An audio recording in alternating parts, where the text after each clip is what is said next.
Hello, wonderful people. Welcome to Monkey DFIC, your story destination. We have an absolute treat for you today. What if Luffy was born as Joy Boy? If you're enjoying these stories, please take a moment to like this video and subscribe to our channel. Your support keeps the stories coming. With that said, let the adventure begin. Chapter 1, The Sun God Returns. The baby's laughter echoed through the small cottage on Dawn Island, but it wasn't the typical giggle of a newborn.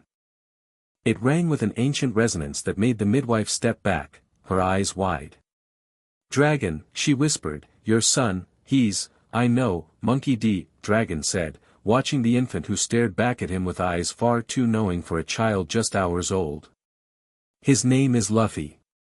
The baby, Luffy, smiled again, and for a moment, the room seemed to fill with the warmth of 1,000 suns. 5 years passed in the blink of an eye. Little Luffy ran through Fusha village, his sandals slapping against the dirt road, a constant smile plastered across his face. But sometimes, when no one was looking, his smile would slip, and his eyes would gaze toward the horizon with an ancient weariness. "Hey, Luffy!" Mayor Whoop Slap called. "Where are you running off to now?" "The sea." Luffy shouted back without slowing. "I gotta see the sea." The old mayor shook his head. "That boy. Always drawn to the water for someone who can't swim." At the shoreline, Luffy plopped down on the sand, legs crossed, staring at the endless blue. His small hands dug into the sand, pulling out a stick. Without thinking, he began drawing symbols in the wet shore, symbols no child his age should know, in a language dead for 800 years. "That's a pretty drawing," came a voice behind him. Luffy's hand froze. He quickly scuffed out the symbols with his foot before turning to see a red-haired man with 3 scars across his left eye. "Who are you?" Luffy asked, though something inside him hummed with recognition. "Name's Shanks," the man said, crouching beside him. "Captain of the Red Hair Pirates." His eyes lingered on the disturbed sand where Luffy's drawings had been. "What were you writing there?" "Dunno," Luffy shrugged with practiced childishness. "Just squiggles." Shanks' eyes narrowed slightly. "Funny, those squiggles looked an awful lot like something I once saw on a poneglyph." Luffy's heart hammered in his chest. The memories inside him, memories that weren't his but somehow were, flickered with recognition of this man's bloodline. AD could always sense another who carried the will. "What's a poneglyph?" Luffy asked, deliberately mispronouncing the word. Shanks laughed, ruffling Luffy's hair. "Nothing you need to worry about, kid. Say, we're gonna be staying in the village for a while. Got a place called Party's Bar. You know it?" Luffy's face lit up with genuine excitement. "Makino's place. She gives me juice. Well, how about you come by later? I've got lots of stories about the sea." That night, Luffy sat at Party's Bar, eyes wide as Shanks and his crew told tales of their adventures. But with each story, the memories inside him stirred. He knew these places, not as Luffy, but as someone else, someone who had lived centuries ago. When Shanks mentioned Laugh Tale, Luffy nearly fell off his stool. "You okay there, Anchor?" Shanks asked, steadying him. "Yeah. Just excited." Luffy covered quickly. "One day, I'm gonna have adventures too. I'm gonna be free." The word free hung in the air. Several of Shanks' crew exchanged glances, and Ben Beckman's eyes narrowed thoughtfully. Later that night, when the bar had emptied except for Shanks and his officers, Ben spoke up. "Captain, that kid." "I know," Shanks nodded, swirling his drink. "There's something about him. The way he reacted when I mentioned Laugh Tale. And those markings on the beach," Ben added. "I saw them before you approached him." That was the ancient language, clear as day. Shanks' expression grew serious. "Roger said the time would come. Maybe this is what he meant. Are you going to test him?" Lucky Roo asked around a mouthful of meat. Not yet, Shanks replied. But I brought it, just in case. Weeks turned into months, and Luffy became the Red Hair Pirate's unofficial mascot. He followed Shanks everywhere, absorbing stories, watching the crew, and occasionally slipping up, knowing sailing terms no child should know, predicting weather changes hours before they happened, speaking fragments of forgotten languages in his sleep. Shanks noticed it all. Then came the day that changed everything. The mountain bandit stormed into Party's bar, led by Higuma with his 8 million berry bounty. When they humiliated Shanks by breaking a bottle over his head, Luffy felt a rage that wasn't entirely his own. "Don't laugh at him!" Luffy shouted, standing up despite Makino's attempt to hold him back. "Sit down, kid," Higuma sneered. "Before you get hurt." Inside Luffy's mind, memories flashed, memories of confronting tyrants who crushed the weak, of standing against those who took freedom from others. Without thinking, he channeled a sliver of power that should have been impossible. "Get out," Luffy said quietly, and the air around him wavered.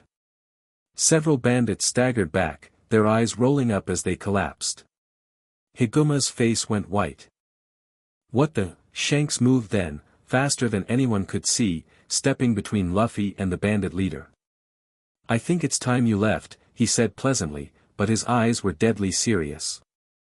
After the bandits retreated, Shanks turned to Luffy. The boy was shaking, not from fear but from effort, containing the power that had flared up inside him. "Luffy," Shanks said seriously, "we need to talk." They walked along the shore, away from curious ears. "What happened back there?" Shanks asked. "That was Conqueror's haki, wasn't it?" Luffy kicked at the sand. "I dunno what that is." "I think you do," Shanks said quietly. "Just like I think you know what these are." He crouched and drew the same symbols Luffy had drawn months ago. "And I think you know what this is." From his coat, he produced a small chest, opening it to reveal a purple fruit with swirling patterns. Luffy's eyes widened. Inside him, ancient knowledge surged forward. The Hito Hito no Mi, model, Nika. The fruit of the sun god. His fruit. "What's that?" Luffy asked, but his voice trembled. "You tell me, Luffy. Or should I say, Joy Boy?" The name hit Luffy like a physical blow. He staggered back, eyes wide. "How do you?" "Roger knew," Shanks said simply. He didn't understand everything, but he knew someone would come. Someone who would carry Joy Boy's will again. "I thought it might be someone in the next generation, but when I saw you." He smiled. "The moment you laughed as a baby," Garp told me. "That's why I came to Dawn Island." Luffy sat heavily on the sand. "I'm not. I mean, I'm me. I'm Luffy. But I remember, everything. A different life. A promise I couldn't keep. And the fruit? It belonged to me, to Joy Boy, before. It's the key to fulfilling the promise." Shanks nodded, pushing the chest toward him. "Then perhaps it's time for it to find its way back to you." Luffy stared at the fruit. Taking it would set everything in motion. The world government would eventually sense the awakening. The Void Century might finally end. But he'd also put everyone he loved in danger. "My grandpa." Luffy started. "Garp knows more than he lets on," Shanks said. "He's been protecting you, in his own way." Luffy took a deep breath and reached for the fruit. The moment his fingers touched it, visions flooded his mind, the ancient kingdom, the great war, the promise to bring the dawn. He bit into the fruit without hesitation, grimacing at the horrible taste. "Ugh! That's nasty," he complained, so genuinely childlike that Shanks laughed. Some things never change, no matter how many lifetimes pass. The transformation was instant. Luffy felt his body changing, becoming rubber, but unlike the original timeline, he felt something else too, a connection to a power far beyond what any normal devil fruit should provide. "I can feel it," Luffy whispered. "The drums. Before Shanks could respond, they heard shouting from the village. The mountain bandits had returned, this time with reinforcements. They were dragging Makino through the street. "Let her go!" Luffy shouted, running toward the commotion with Shanks close behind. Higuma turned, his face twisting into an ugly smile when he saw Luffy. "There's the freak kid. You cost me face, boy. Now you'll pay." "Let Makino go," Luffy demanded, his voice carrying a weight beyond his years. "Your problem's with me. Luffy, stay back." Makino pleaded. Higuma laughed, pulling out a sword. "You've got guts, I'll give you that. But guts won't stop steel." He swung the blade at Luffy. Shanks moved to intervene, but froze when he saw what happened next. The sword struck Luffy's outstretched arm, and bounced off with a rubbery twang. "What the hell?" Higuma stumbled back. Luffy grinned, but it wasn't his usual childish smile. It carried the weight of centuries. "I ate a devil fruit. I'm a rubber man now. Devil fruit or not, you're still a brat." Higuma snarled, nodding to his men. They surged forward, weapons drawn. What happened next left the entire village speechless. Luffy moved with impossible speed for a child, his rubber limbs stretching and snapping with precision. He didn't just flail around, each movement was calculated, taking down bandits twice his size with minimal effort.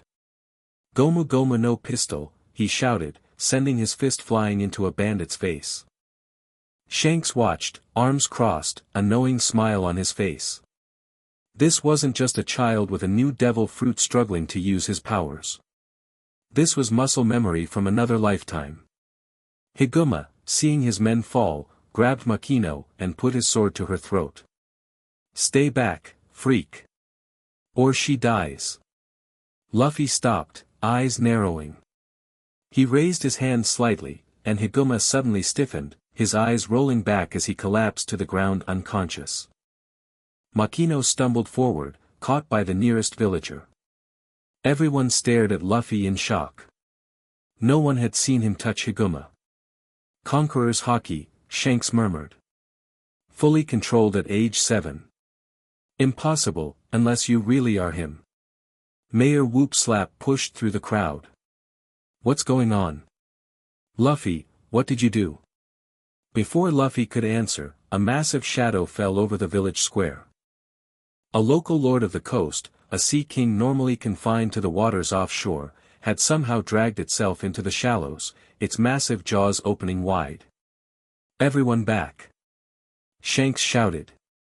But Luffy stood his ground. He turned to face the sea monster, and their eyes locked. For a moment, everything went still. Then, to the astonishment of everyone watching, the Sea King lowered its head in what could only be described as a bow. "Return to the deep," Luffy said quietly, in a language no one recognized. "Your time will come." The Sea King retreated, slipping back into the ocean without a sound. The villagers stared at Luffy in a mixture of awe and fear. This wasn't the playful boy they knew. This was something else entirely. "Luffy," Makino approached slowly. "How did you?" "I think," Mayor Whoop Slap interrupted, "we all need to have a talk." The gathering at Party's bar that evening was somber. Luffy sat at the center, looking smaller than ever as the adults around him processed what they'd seen. "So you're saying," Whoop Slap clarified, "that you have memories of a past life? As someone called Joy Boy?" "Not exactly," Luffy tried to explain. "I'm me, Luffy. But I also have all of Joy Boy's memories. His knowledge. It's like I'm both of us." "And this Joy Boy," Makino asked gently, "who was he?" Shanks answered before Luffy could. "A figure from the Void Century. The 100 years of history the world government erased." The revelation sent murmurs through the small crowd. Everyone knew discussing the Void Century could bring the full might of the world government down on their heads. "If the Marines find out about this..." Whoop Slap started. "They won't," Shanks assured him. Not from any of us. But they might figure it out anyway, Luffy said quietly. The fruit I ate, it's special. The government's been hunting it for centuries. They call it the Gomu Gomu no Mi, but it's really the Hito Hito no Mi model, Nika. The fruit of the sun god. The bar fell silent. When its powers fully awaken, Luffy continued, they'll know. The 5 elders will feel it. Awakening a devil fruit takes years, Ben Beckman pointed out. We have time. Luffy shook his head. Not for me. Not with Joy Boy's memories. I could awaken it now if I wanted to. But you won't, Shanks said firmly. Not yet. You're still a child in this life, Luffy. Your body needs to grow stronger first. But the promise will be fulfilled, Shanks assured him. But rushing would only put everyone in danger. As if summoned by their conversation, the door to the bar burst open. Monkey D. Garp stood there, his massive frame filling the doorway, face set in a thunderous scowl. Shanks, he roared. What have you done to my grandson? Luffy jumped up. Grandpa. It's not his fault. I chose to eat the fruit. Garp stomped forward, ignoring Shanks and the others. He crouched in front of Luffy, his harsh expression softening slightly. You ate a devil fruit? Yeah. The Gomu Gomu, Garp's hand shot out, covering Luffy's mouth. Not here, he hissed, then looked up at the others. Everyone out. Except you, Red Hair. And Makino can stay too. Once the bar had cleared, Garp released Luffy and sank heavily into a chair. So it's happened, he sighed. Just like Dragon said it would. Luffy blinked. Dad knew? Of course he knew, Garp grunted. Why do you think he left you with me? The Revolutionary Army is no place for Joy Boy to grow up. Shanks leaned forward. You know about, I may be a Marine, Red Hair, but I'm not a fool. Roger told me everything before he died. Garp looked at Luffy. He said my grandson would change the world.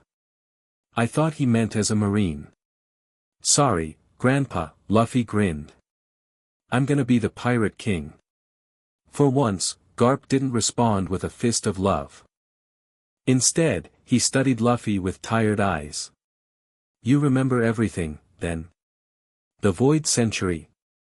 The ancient weapons? The promise? Luffy nodded solemnly. Everything.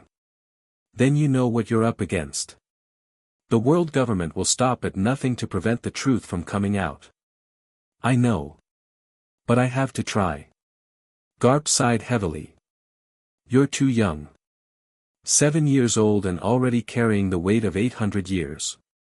He turned to Shanks.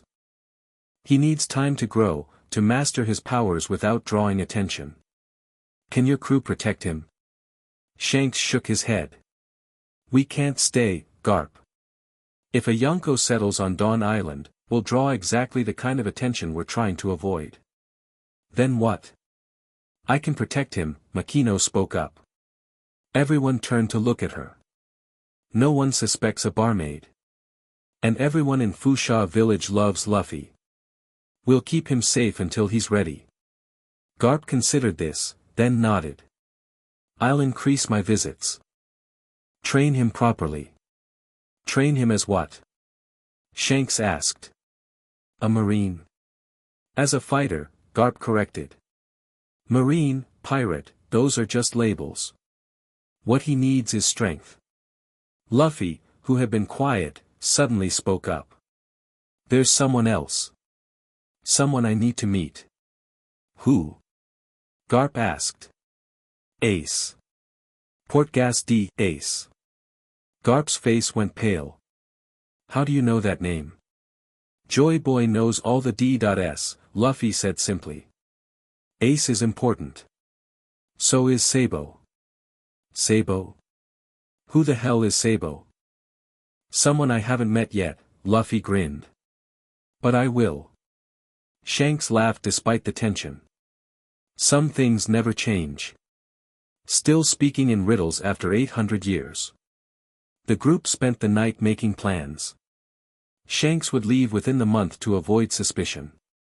Garp would take Luffy to Corvo to train with the mountain bandits, ironic given the day's events, and to meet Ace.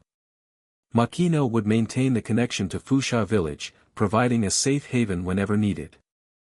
As dawn broke, Luffy stood at the docks with Shanks, away from the others.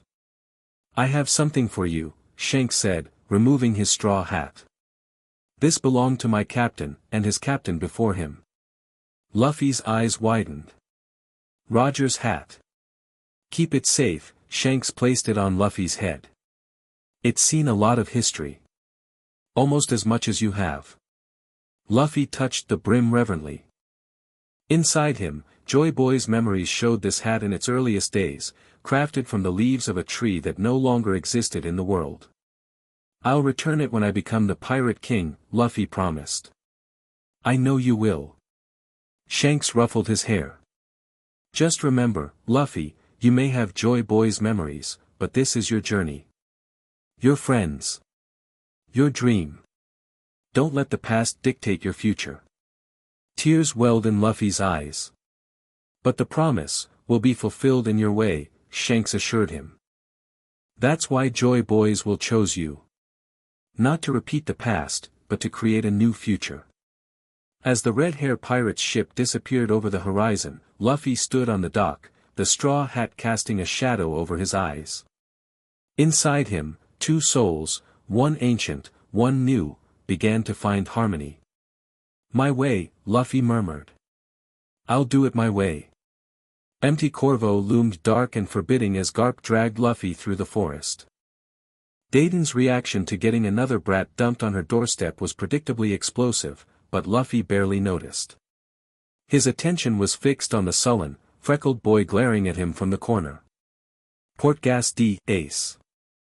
In Joy Boy's memories, the name, Portgas, carried significant weight, a bloodline that traced back to the ancient kingdom. And D, of course, marked him as a potential carrier of the will. But what mattered to Luffy wasn't any of that. What mattered was the loneliness he saw in Ace's eyes, a loneliness he somehow knew he could heal. "Hi. I'm Luffy," he chirped, bouncing over to Ace with genuine enthusiasm. Ace spat on the ground. "Get lost." Garp cuffed Luffy gently on the back of the head. "Give him time," he murmured. "He doesn't know what you are yet." But Luffy shook his head. "He doesn't need to know about Joy Boy. He just needs a brother." The days that followed established a pattern. Ace would disappear into the forest each morning. Luffy would follow, using Joy Boy's knowledge of tracking to keep up. Ace would try to lose him, through the ravine, across the river, through Grey Terminal's treacherous junk piles. But Luffy always found him. After a week of this, Ace finally confronted him at the edge of a cliff. "Why won't you leave me alone?" he demanded, fists clenched. Luffy grinned. "Because we're gonna be brothers." "I don't want a brother." "Yes you do," Luffy said with such certainty that Ace faltered. "Everyone wants family. Even you, Ace. You don't know anything about me. I know you're lonely. I know you go to Grey Terminal to collect money with Sabo. I know you're saving to buy a pirate ship someday. I know you hate your father but you don't even know who he really was." Ace's face went white. "How do you, and I know," Luffy continued, stepping closer, "that none of that matters. You're Ace. That's enough." For a moment, something vulnerable flickered across Ace's face. Then his expression hardened again. "If you know so much, then you know you should stay away from me. Everyone who gets close to me ends up hurt." "I'm rubber," Luffy grinned, stretching his cheek. "I don't get hurt easy." Despite himself, Ace's lips twitched. "You're weird." "Yup. So, gonna show me your treasure today?" Ace hesitated, then jerked his head toward the forest. "Come on then. But if you tell anyone, I won't." Luffy promised, bouncing after him. That day marked the beginning of their brotherhood. When they met Sabo soon after, the trio became inseparable. Luffy never told them about Joy Boy, they just knew him as their rubber-brained little brother with occasionally strange knowledge and mysterious abilities. Like the day the bear attacked. They'd been hunting in the forest, Ace with his pipe, Sabo with his staff, and Luffy with his stretching powers. The massive bear had come out of nowhere, catching Sabo off guard and sending him flying into a tree. Sabo! Ace shouted, charging the bear with his pipe raised. The bear swatted him aside like a fly. It turned to Luffy, who stood his ground, eyes narrowed. "Get away from my brothers," he said quietly. The bear roared and charged. Luffy didn't move. Instead, his eyes seemed to glow, and a wave of pressure emanated from him, Conqueror's haki, focused and controlled. The bear stumbled, then crashed to the ground unconscious. Ace and Sabo stared at him in shock. "Luffy," Ace said slowly, "what was that?" Luffy shifted uncomfortably. "Just something Grandpa taught me." "Bullshit," Sabo said, limping over. "Garp's been trying to teach us haki for months. You just knocked out a bear without touching it." Luffy looked down. "I can't tell you everything yet. But I will someday. Promise." The brothers exchanged looks. Finally, Ace shrugged. "Whatever. As long as you use it to help us get stronger, I don't care where it came from." "Really?" Luffy's face lit up. "Really," Sabo confirmed. "We're brothers. That's what matters." The three spent the next years growing stronger together. Luffy taught them about haki without revealing its source. They battled the beasts of M. Corvo, raided Grey Terminal, and stole food from Dayton. They swore brotherhood over cups of sake and dreamed of the day they'd set sail. But the peace couldn't last. The news came on Luffy's 10th birthday. A celestial dragon was visiting Goa Kingdom, and the nobles planned to burn Grey Terminal to clean up the trash before his arrival. "We have to warn everyone," Sabo insisted when they overheard the plans. "It's too dangerous," Ace argued. "We can't save all those people." Luffy had been silent, Joy Boy's memories showing him similar atrocities committed by the world nobles throughout history. "We can," he said finally. "But not by warning them one by one." That night, Luffy snuck out of Dayton's hut. He made his way to the highest point overlooking Grey Terminal and closed his eyes. Inside him, Joy Boy's knowledge guided him to a power he'd kept hidden even from his brothers. Taking a deep breath, he let a controlled burst of Conqueror's haki explode outward, not to knock people unconscious, but as a psychic alarm bell that jolted everyone in Grey Terminal awake with an inexplicable urge to flee. By morning, Grey Terminal had emptied. The nobles' plan to burn it still proceeded, but the death toll was 0 instead of thousands. When the celestial dragon's ship arrived, Sabo made his fateful attempt to sail out, unable to bear living in a kingdom capable of such cruelty. But unlike the original timeline, Luffy was prepared. As the celestial dragon's ship fired on Sabo's small boat, Luffy appeared, launching himself from the cliffs with his rubber powers. Midair, he stretched his body to create a shield between Sabo's boat and the cannonball. "Gomu Gomu no balloon," he shouted, inflating himself and bouncing the cannonball back toward the celestial dragon's ship. Chaos erupted. Marines poured from their escort vessels. Sabo stared in shock as Luffy landed on his boat. "Luffy! What are you doing? They'll kill you." "Not today," Luffy grinned. "Now sail. Head for the Red Line Cliffs. There's a current there that'll take us around to the other side of the island." "How do you know that?" "Just trust me." As they escaped, Marines in pursuit, something extraordinary happened.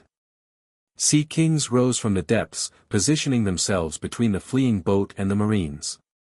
It wasn't obvious to observers, but Luffy had called them, a power that should have been impossible without Poseidon.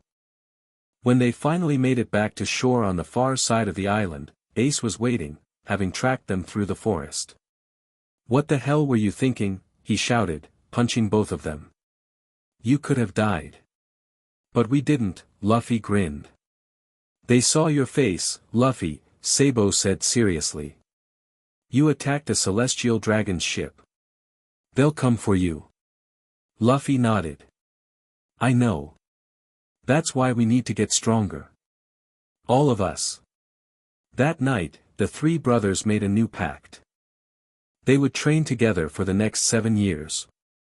When Ace turned 17, he would set sail first. 2 years later, Sabo would follow. And when Luffy reached 17, he would begin his own journey. But this time, Luffy added, we have a plan. 7 years passed in a montage of training, growth, and brotherhood. Under Luffy's guidance, drawing subtly on Joy Boy's knowledge without revealing its source, the three brothers mastered fighting techniques that shouldn't have been possible for those without formal training. Ace discovered his flame powers after eating the Mera Mera no Mi that Luffy happened to find during an expedition to a nearby island. Sabo developed a fighting style that incorporated elements of fishman karate that Luffy read about somewhere. Both brothers mastered the basics of observation haki years before they should have been able to. When Ace's 17th birthday arrived, he set out as planned. His parting words to Luffy were simple, whatever secret you're keeping, little brother, I trust you. Just stay alive until I see you again. 2 years later, Sabo departed as well, joining the Revolutionary Army after a chance encounter with Dragon that Luffy had somehow anticipated. Finally, Luffy's 17th birthday arrived. He stood at the same dock where Shanks had departed 10 years earlier, now wearing the straw hat that had seen centuries of history. You ready, boy? Garp asked gruffly, standing beside him. Born ready, Luffy grinned, then his expression turned serious. You know it's going to get dangerous, Grandpa. The world government will do what they always do, Garp finished. And I'll do what I've always done, stand by my family, even when I don't agree with their choices. Even when those choices might bring down the entire world government. Garp sighed heavily. Joy Boy chose you for a reason, Luffy. I've watched you grow. You're not just carrying his memories, you're tempering them with your own heart. That's why I think this time might be different. Luffy nodded. I'm not going to repeat his mistakes. I'm going to keep the promise, but I'll do it my way. Garp ruffled his hair, one last time. That's my boy. Now get going before I change my mind and drag you to Marine headquarters.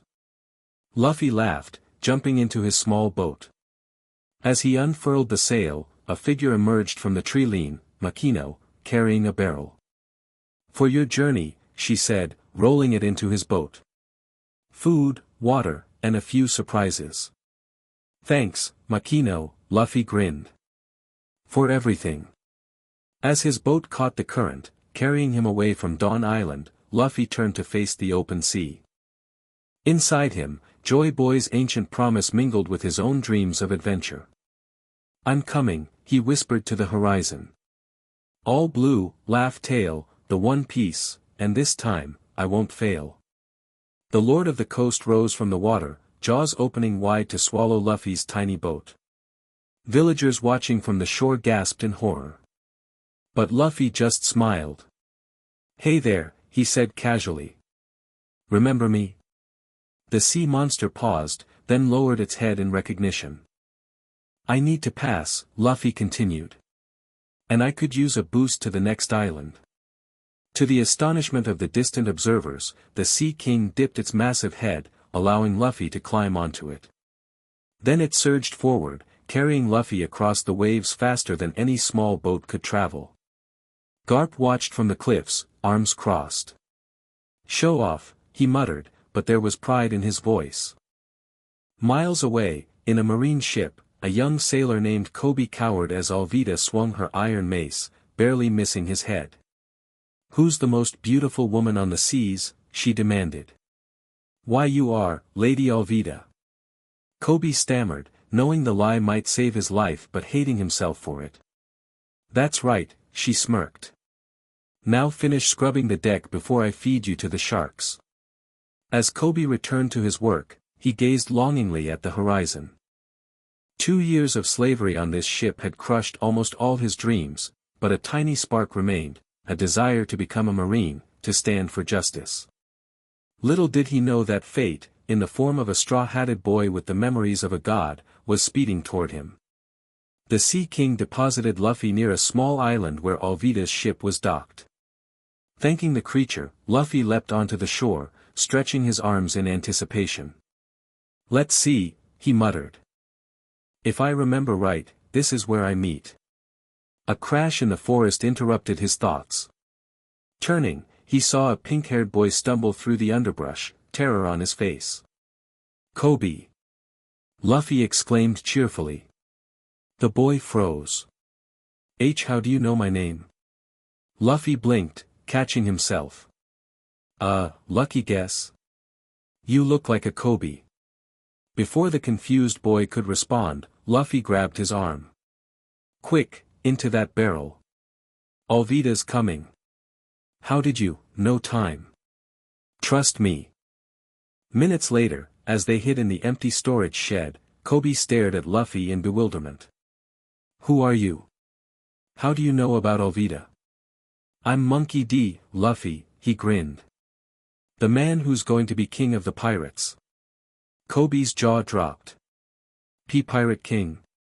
You're going after the One Piece?" "That's impossible." "Nope," Luffy said with absolute certainty. "It's not. And you're going to be a great Marine Admiral someday." Marine. "How did you?" Their conversation was interrupted as the shed door burst open. Alvida stood there, iron mace raised. "Who are you talking to, Kobe? A bounty hunter?" Her eyes narrowed as she spotted Luffy. "Who's this runt?" Luffy stepped forward, studying her with a tilted head.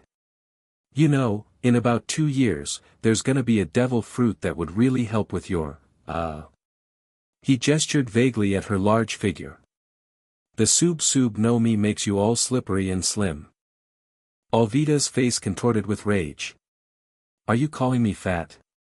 She swung her mace down with crushing force. Kobe screamed a warning, but Luffy didn't move. The iron mace connected with his head, and bounced off harmlessly.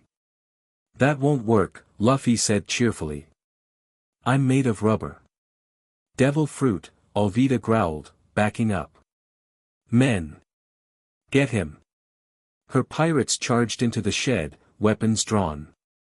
What followed was less a battle and more a demonstration. Luffy moved with practiced ease, his rubber limbs striking with precision that showed years of training.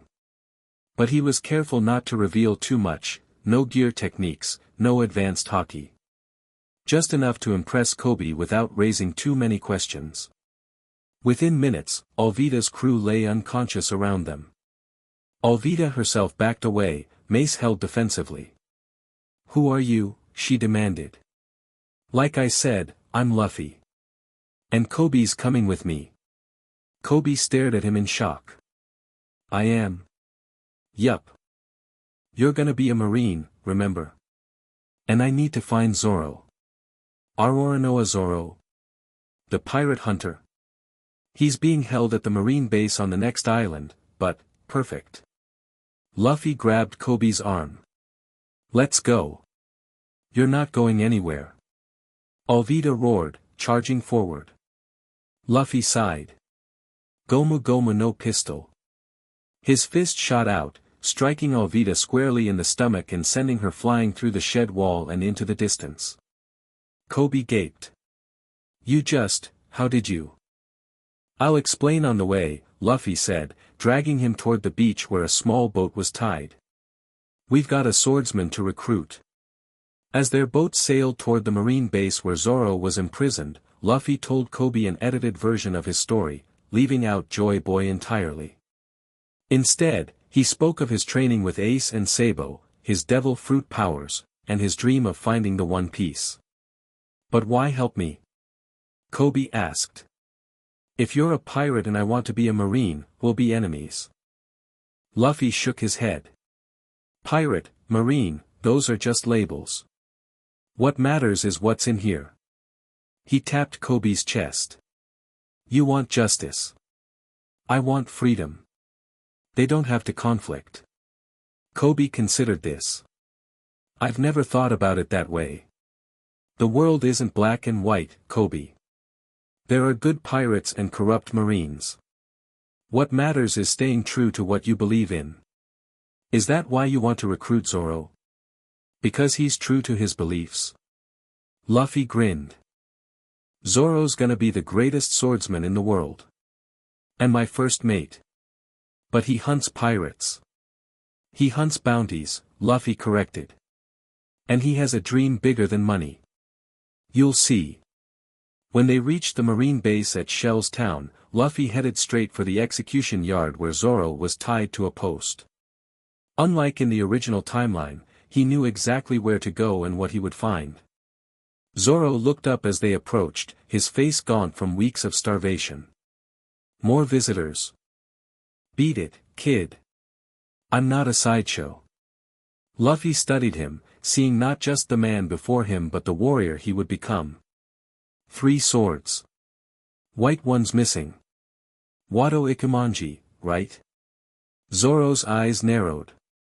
How do you know about my sword? Same way I know you're here because of a promise. Same way I know you're going to be the greatest swordsman in the world. Luffy crouched to meet Zoro's eyes. Same way I know you're my first mate. You're what? First mate. I'm Monkey D, Luffy. I'm gonna be the Pirate King. Behind him, Kobe made frantic shushing motions. Luffy. Don't just say that out loud at a marine base. But Zoro was studying Luffy with new interest. You're either crazy or there's something about you that's... He trailed off, unable to articulate the strange sense of destiny he felt.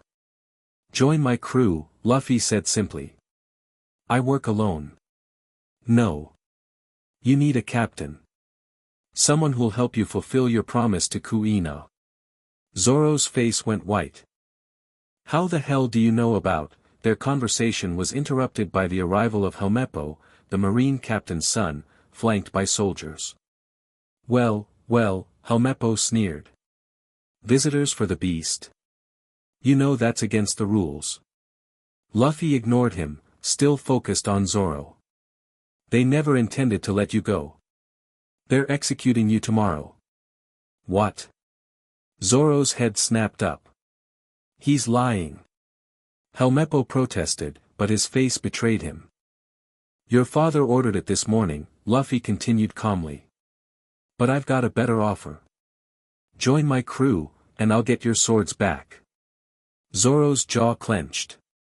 If what you're saying is true, about the execution, get my swords, and I'll consider it. Luffy grinned. Deal. He turned to Helmeppo. Where are the swords? Like I'd tell you. Guards, arrest these. Before he could finish, Luffy moved.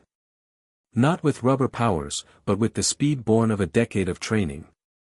One moment he stood before Helmeppo, the next he was behind him, one hand resting casually on the man's shoulder. Where are the swords? He repeated quietly. Helmeppo paled. My room. In the base. Thanks, Luffy said cheerfully. Kobe, free Zoro. I'll be right back. He dashed toward the marine base, leaving chaos in his wake. The soldiers hesitated, torn between pursuing him and stopping Kobe, who was now frantically working at Zoro's ropes. Are you insane? Zoro hissed. They'll kill you too. Luffy knows what he's doing, Kobe replied with more confidence than he felt. Somehow, he always knows. Inside the marine base, Luffy navigated the corridors with unerring accuracy, as if he'd been there before. He found Helmeppo's room without a single wrong turn, located the 3 swords propped in the corner, and was heading back downstairs when he ran into Captain Morgan himself. Halt! Morgan bellowed, raising his axe hand. Who are you and what are you doing in my base? Luffy sized him up, Joy Boy's memories providing an instant assessment. Corrupt, cruel, but ultimately weak. Not worth revealing too much power. Just borrowing these. Luffy held up the swords. You won't need them where you're going. Insolent brat. Morgan swung his axe. Luffy dodged effortlessly. You know, Morgan, the Marines have been watching you. Extortion, corruption, abuse of power. Using a public execution to cover up your crimes. He clicked his tongue. Not very Marine-like. Morgan froze. How could you possibly? Just a hunch. Luffy shrugged, then darted past him. By the time Luffy returned to the execution yard, he found a standoff. Zoro was free but unarmed, standing protectively in front of Kobe while Marine soldiers surrounded them, rifles aimed. Catch! Luffy called, tossing the swords. Zoro caught them, a feral grin spreading across his face as he tied his bandana around his head. Three-sword style, he murmured, placing Wado Ikemonji in his mouth. Been a while. The Marine soldiers opened fire. Without thinking, Luffy stepped in front of Zoro and Kobe, his body absorbing the bullets and then stretching to fire them back. Gomu Gomu no balloon. The Marines stared in horror as their own bullets scattered harmlessly around them. Devil fruit, one whispered. What are your orders, Captain? Luffy called over his shoulder. Zoro's eyes widened at being addressed as Captain, but he quickly recovered. Cut them down. Non-lethal. Aye aye. Luffy grinned. What followed was a dance of perfect coordination. Despite having just met, Luffy and Zoro moved as if they'd fought together for years. Luffy's rubber limbs complemented Zoro's blade work, each anticipating the other's movements without needing to communicate. Within minutes, the Marine soldiers lay unconscious around them. Captain Morgan arrived, face purple with rage. Who are you people? He demanded. Pirates, Luffy said simply. The good kind. Morgan raised his axe hand, but before he could attack, a blur of steel flashed. Zoro appeared behind him, sword sheathing with a click. You're too slow, Zoro said quietly. Morgan collapsed, a non-lethal cut across his chest. As the dust settled, the townspeople began to gather, drawn by the commotion. Seeing Morgan defeated, a cheer went up. The tyrant's fallen. We're free. Kobe stared at Luffy in amazement. You knew this would happen. All of it. Luffy just grinned. Sometimes doing the right thing means breaking the rules. Remember that when you're an admiral. Later, as they prepared to leave, Zoro pulled Luffy aside. You knew things you couldn't possibly know, he said bluntly. About my swords, about Kuina, about Morgan's corruption. Who are you really? Luffy met his gaze steadily. I'm your captain. And someday, when you're ready, I'll tell you everything. But for now, all you need to know is that I see the future I want to create, and you're a big part of it. Zoro studied him for a long moment, then nodded once. Good enough for me, Captain. As they set sail, leaving Kobe to begin his marine journey, Luffy looked back at Shell's town with satisfaction. The first piece was in place.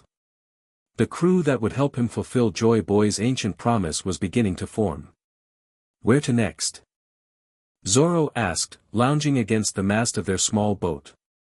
Luffy grinned, pointing northeast. Orange Town. We need a navigator.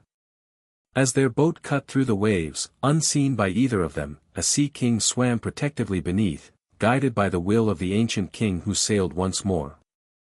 Chapter 2, Alliances reforged. The small boat cut through the waves like it knew exactly where it was headed.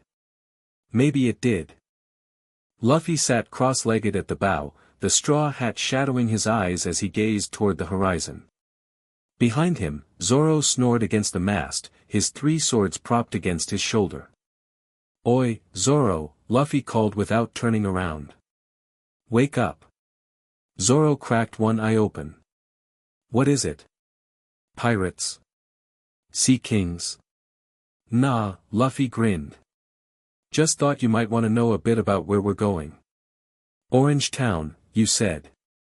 Zoro yawned, stretching. Any reason besides finding a navigator? Maybe. Luffy turned to face him, that strange look in his eyes that Zoro had noticed back at the marine base, like he was seeing things no one else could. There's a pirate there. Buggy the Clown. Has a devil fruit that lets him split his body into pieces. Zoro raised an eyebrow. And you know this how? Luffy hesitated. He'd been debating how much to tell Zoro since they left Shell's town. Joy Boy's memories warned caution, the world government had spies everywhere. But this was Zoro. His first mate. His right hand. What if I told you, Luffy began carefully, that I know things I shouldn't be able to know? I'd say you already proved that back at the marine base. Zoro sat up, suddenly interested. You knew about my swords, about Kuina, about that Morgan bastard's plans. Yeah, but it's more than that. Luffy picked at a loose thread on his shorts. I know about places I've never been. People I've never met. History that nobody's supposed to remember. Devil fruit power? Zoro guessed. Luffy shook his head. Different. More like, memories that aren't mine. Or weren't always mine. Zoro considered this, his face unreadable. Then he shrugged. Does it matter? You're my captain. If you say we need to go to Orange Town to find a navigator and deal with some clown pirate, that's where we go. You're not freaked out? That I might be. Luffy waved his hands vaguely, you know, weird. Zoro snorted. You're a rubber man who can stretch his limbs and bounce bullets. Weird sailed a long time ago. Luffy's face split into a wide grin. That's why you're my first mate, Zoro. You just get it. Whatever, Zoro said, but there was a small smile on his lips. So this navigator, you know them too? Her name's Nami, Luffy said, his expression softening. She's amazing with maps and weather. Can sense storms before they happen. But she's... He searched for the right words, she's trapped right now. Working for someone bad to save her village. And we're going to help her. Eventually.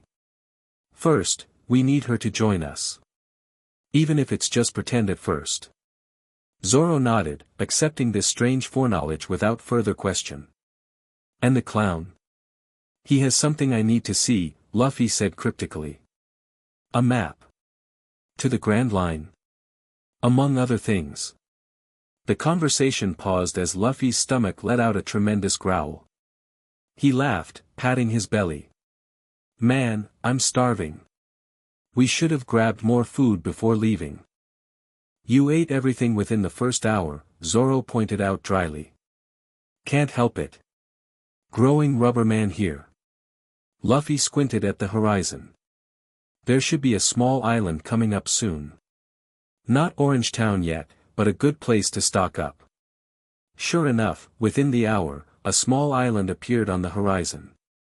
Zoro eyed it suspiciously. How'd you know that was there? It's not on any of the charts. Just a feeling, Luffy grinned. As they approached the island, Luffy suddenly stiffened. His head snapped toward the southern shore, eyes narrowing. Change of plans. Head that way. What's wrong? Someone's there. Someone who shouldn't be. Zoro didn't question it, just adjusted their course. As they rounded the bend, they spotted a small boat beached on the shore. A marine boat. Marines? Out here. Zoro reached for his swords. Not just any marine, Luffy murmured. That's the Iron Fist. Before Zoro could ask what he meant, a figure emerged from the tree-line onto the beach. Tall, muscular, with gray hair and a scarred face. He wore a Marine Vice Admiral's coat draped over his shoulders. Monkey D. Luffy, the man called, his voice carrying across the water. I've been waiting for you. Luffy's face split into a wide grin. Grandpa. Zoro nearly fell overboard. Grandpa. Minutes later, they sat around a small campfire on the beach, Garp roasting fish on sticks while Luffy chatted excitedly about their adventures so far. Zoro remained tense, hand never straying far from his swords. Relax, Roronoa, Garp said, tossing him a cooked fish. If I was here to arrest you, we wouldn't be having lunch. Your grandson's a pirate, and you're a Marine Vice Admiral, Zoro pointed out. Seems like a conflict of interest. Garp laughed, the sound booming across the beach. Family comes first, even for Marines. His expression turned serious as he looked at Luffy. Though this isn't just a family visit. Things are moving faster than we expected. Luffy stopped mid-bite. The elders? They know something's happening, Garp confirmed. The world government has spies everywhere, and too many people saw what you did with that Sea King off Dawn Island. I was careful at Shell's Town, Luffy protested. Not careful enough. Captain Morgan may be corrupt, but he still files reports. Garp tossed another fish on the fire. Word spreading about a rubber boy with strange abilities. It won't take long for them to connect the dots. Zoro glanced between them, clearly lost. What dots? What are you two talking about? Luffy and Garp exchanged looks. Finally, Garp nodded. He's your first mate. He deserves to know.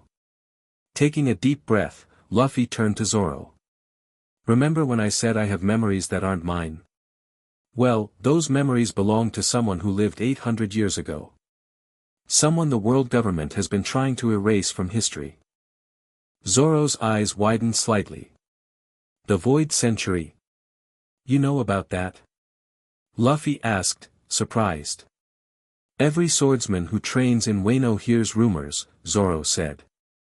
Ancient weapons, a lost civilization, knowledge that could overturn the world. It's more than rumors, Garp grunted. The world government was built on a lie.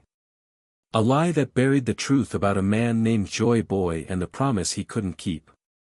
Joy Boy, Zoro repeated slowly. And you're saying Luffy has this man's memories? Not just memories, Luffy said quietly. I am Joy Boy.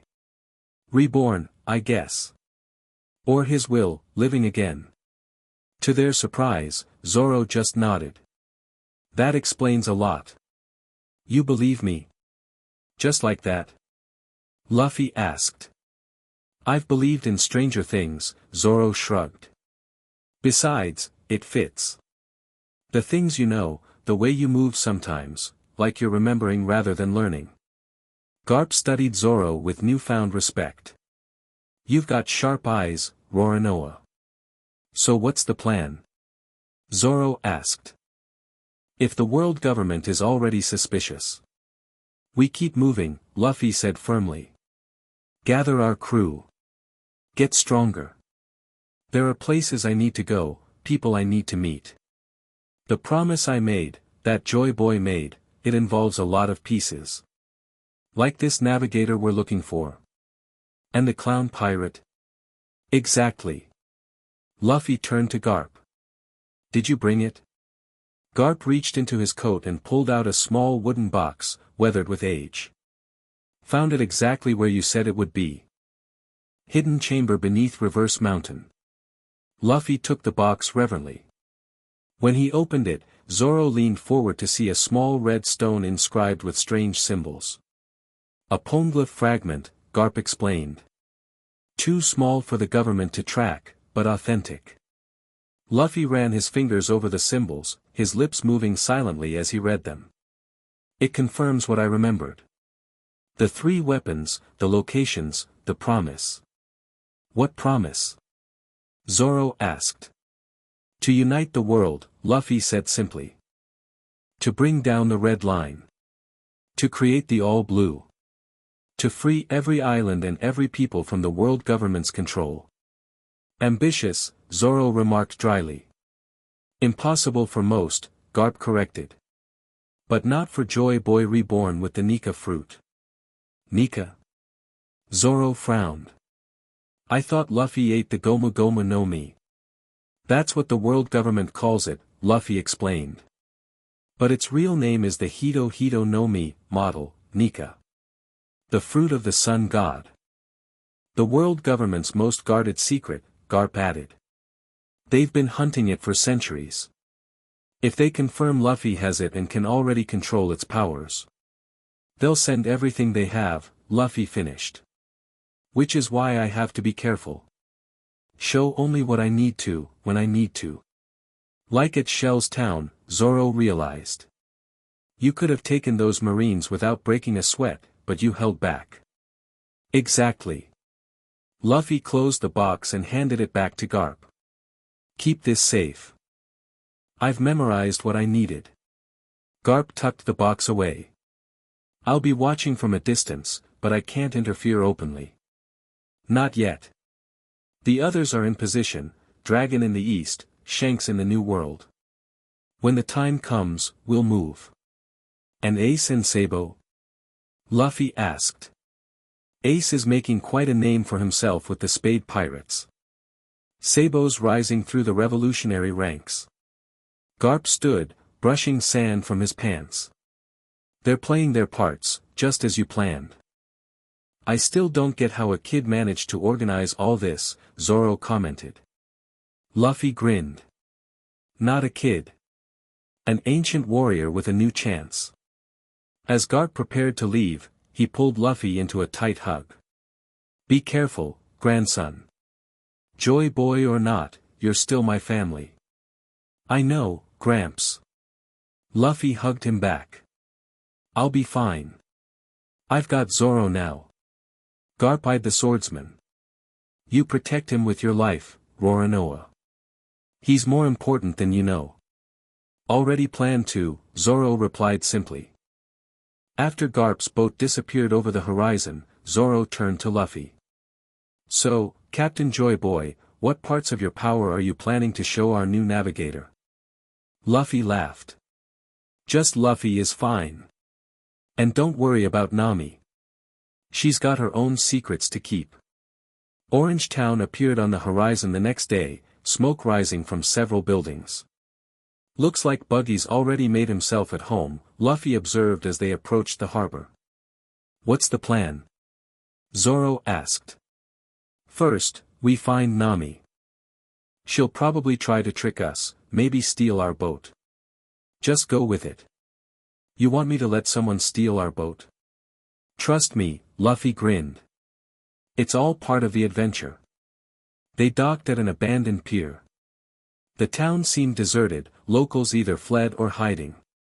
As they walked through the empty streets, Zoro kept his hand on his swords, eyes scanning rooftops and alleyways. Someone's following us, he murmured.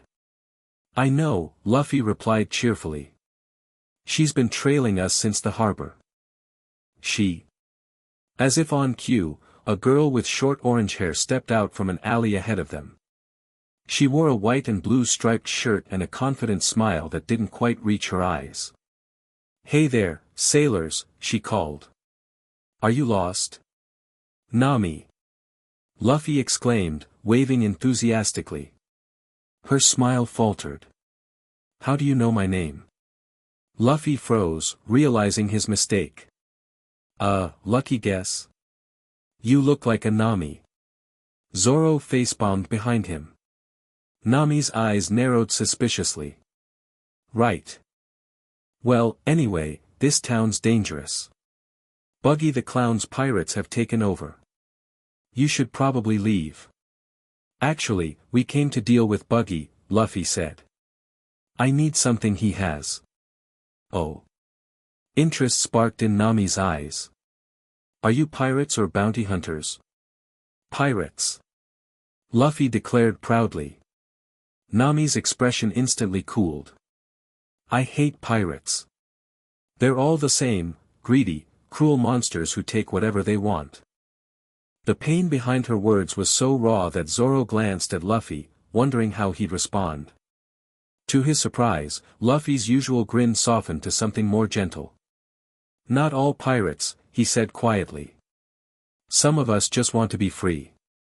To have adventures. To help people who can't help themselves. Something flickered in Nami's eyes, recognition, maybe, or longing.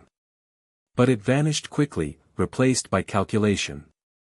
"Well, if you're going after Buggy, maybe we can help each other," she proposed. "I'm a thief who specializes in robbing pirates. Buggy has a map of the Grand Line I've been trying to get my hands on." "What a coincidence," Luffy said, not sounding surprised at all. "That's what I'm after too." "We could team up," Nami suggested. "Temporarily." "Deal." Luffy thrust out his hand. "You can be our navigator." "Whoa, slow down. I said temporarily. I work alone." But she shook his hand anyway. "So what's your plan for getting past Buggy's crew?" Zoro asked. Nami eyed the swordsman, clearly recognizing him now. "Roronoa Zoro? The pirate hunter. Interesting company for a pirate." "Former pirate hunter," Zoro corrected. "Now I just follow my captain." "Well, my plan was to use you as a distraction," Nami admitted bluntly. "But since you're Roronoa Zoro, maybe we can do better. How about I capture you and deliver you to Buggy? He'd love to take down someone with your reputation. While he's focused on you, I'll steal the map and anything else valuable." "And Luffy?" Zoro raised an eyebrow. Nami glanced at the straw-hatted boy, who was picking his nose with complete disinterest in their plotting. "He can wait outside as backup." Zoro snorted. "You don't know him very well." "Plan sounds good to me."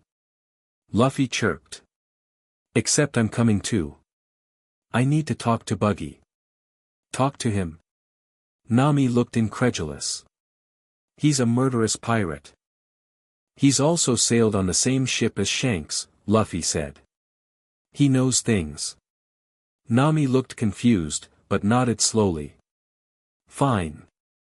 You can be my other prisoner." As they walked toward Buggy's temporary headquarters, the town's tavern, Nami tied Luffy's and Zoro's hands with rope. The bindings were loose enough that both could slip free easily, but convincing at a glance. "Remember," she whispered, "let me do the talking. Buggy's dangerous and completely insane." "Don't worry about us," Luffy replied with a knowing smile. "We can handle clowns." The tavern came into view, now sporting Buggy's pirate flag, a skull with a big red nose.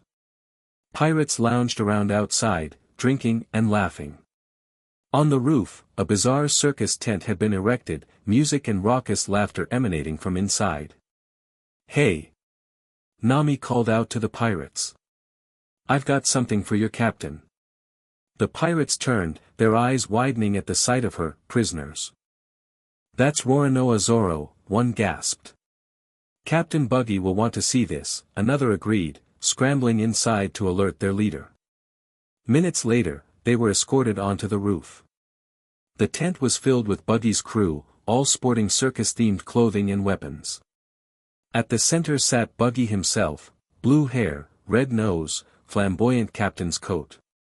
"Well, well," Buggy cackled when he saw them. "What have we here? A pretty thief and two, wait." His eyes narrowed as he studied Luffy. "Have we met before, boy?" "Nope." Luffy grinned. "But I know Shanks." The effect was immediate. Buggy's face contorted with rage. "Shanks? That red-haired bastard. Don't tell me you're friends with him. He gave me this hat." Luffy declared proudly, ignoring Nami's frantic head shaking. "That hat?" Buggy screeched. "I'd recognize it anywhere. That's the hat he wore when he ruined my life." While Buggy launched into a tirade about Shanks making him lose a devil fruit and his treasure map, Nami began inching toward the captain's quarters where valuables would likely be kept. Zoro caught Luffy's eye, silently asking if they should act. Luffy gave a tiny head shake. "Not yet. And that's why I hate Shanks." Buggy finished, breathing heavily. "Anyone associated with him is my enemy. Men, prepare the Buggy ball. We'll blow this straw hat brat to smithereens." The pirates wheeled out a cannon, loading it with a special red cannonball. Nami had frozen, her escape plan derailed by the sudden escalation. "Wait," she called desperately. "Don't you want to torture them first? Make them suffer." "Good point," Buggy agreed. "You." He pointed at Nami. "You'll prove your loyalty by executing Roronoa Zoro with the buggy ball. Then I'll personally deal with the Straw Hat Brat." Nami paled. I can't." "Do it or die with them," Buggy threatened. As the pirates forced Nami toward the cannon, Zoro tensed, ready to break free of his bonds. But Luffy remained calm, that strange knowing look in his eyes. "Hey Buggy," he called, drawing the clown's attention. "What do you know about the Void Century?" The tavern went silent. Buggy's crew looked confused, but Buggy himself froze, his painted face suddenly serious. "What did you say?" he asked quietly. "The Void Century," Luffy repeated. "The ancient kingdom. The promises made. You know something, don't you? You and Shanks both found something on Laugh Tale with Roger." Buggy approached slowly, all thoughts of execution forgotten. "Who are you?" he demanded. "How do you know about that?" Luffy met his gaze steadily. "I know lots of things. Like how the treasure you're really seeking isn't gold or jewels. It's knowledge." "Captain," one of Buggy's men asked uncertainly. "What's he talking about?" "Silence." Buggy snapped. He studied Luffy with new eyes. "Shanks didn't just give you that hat, did he? He gave you something else. Something Roger entrusted to him." "Maybe," Luffy smiled enigmatically. "Or maybe I've always had it." While they spoke, Zoro had slipped his bonds and moved protectively closer to Luffy.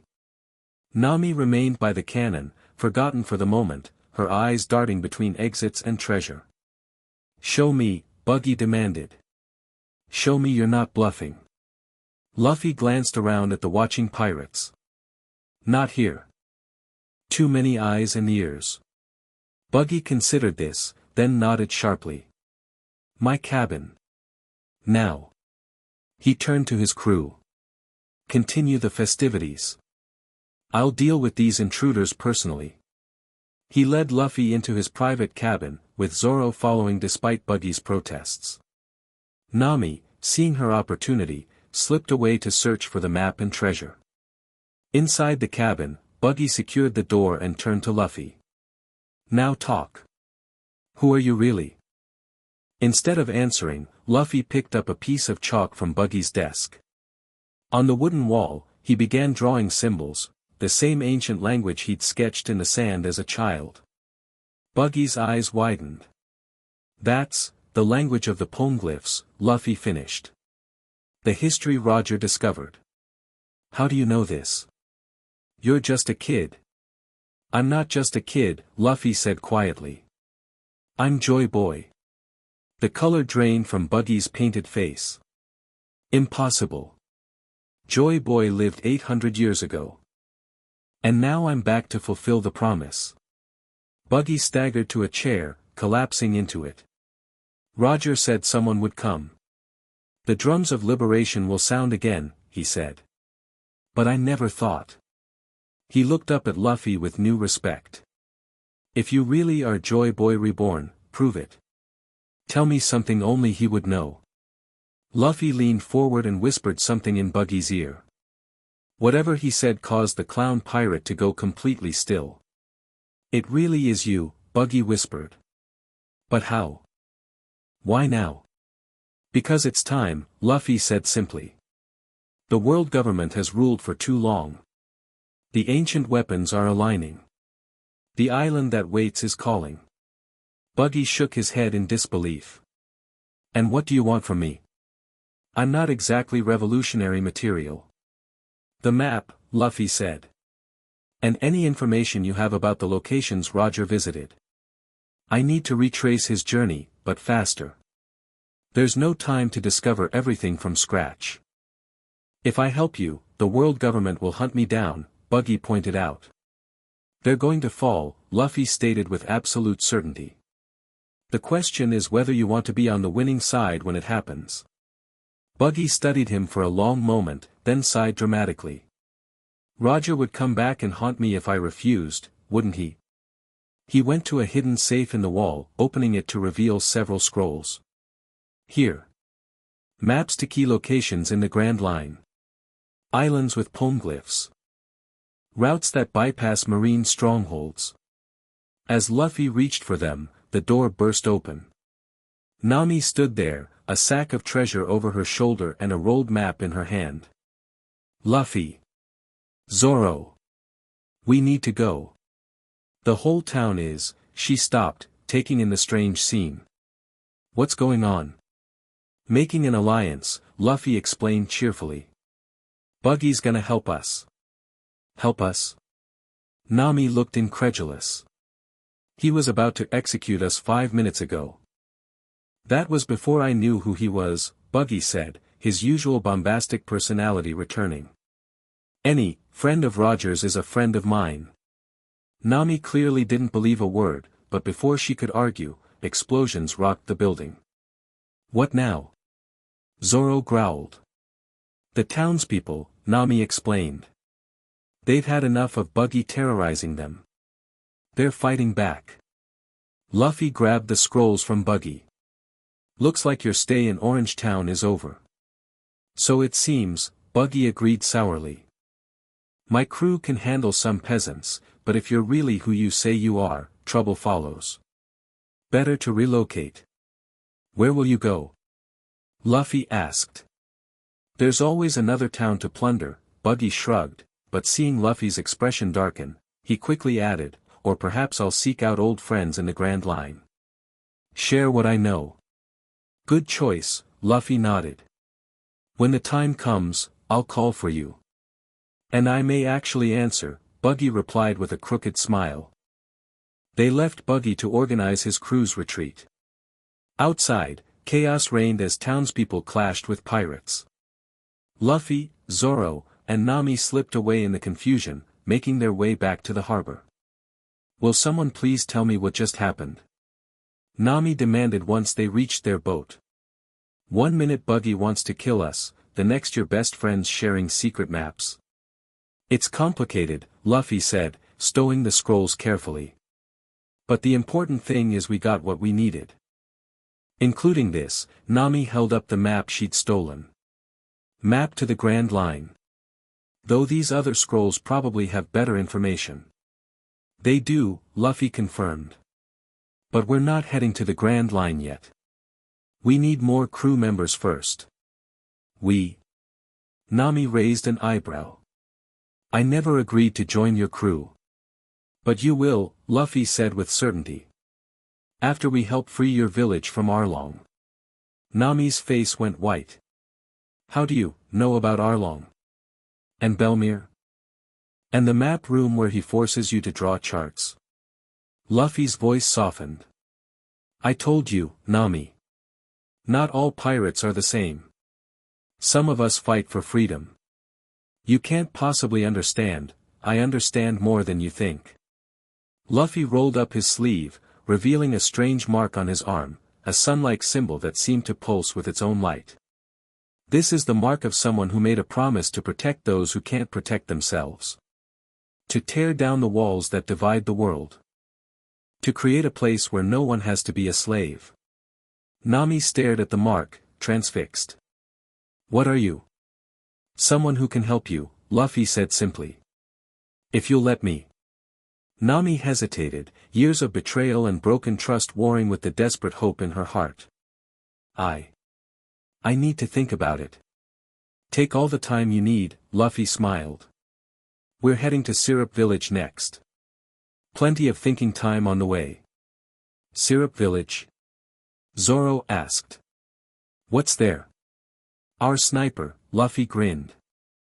And a ship with a very special history. The journey to Syrup Village took 3 days, during which Nami remained cautiously distant. She helped navigate and shared meals, but asked no more questions about Luffy's knowledge of her situation or his strange mark. At night, Zoro would often catch her studying Luffy when she thought no one was looking, trying to solve the puzzle he presented. For his part, Luffy acted just as he always did, cheerful, occasionally childish, with sudden bursts of profound wisdom that seemed to come from somewhere else. He practiced with his rubber abilities, showing Zoro techniques that the swordsman found increasingly impossible to believe came from a rookie pirate.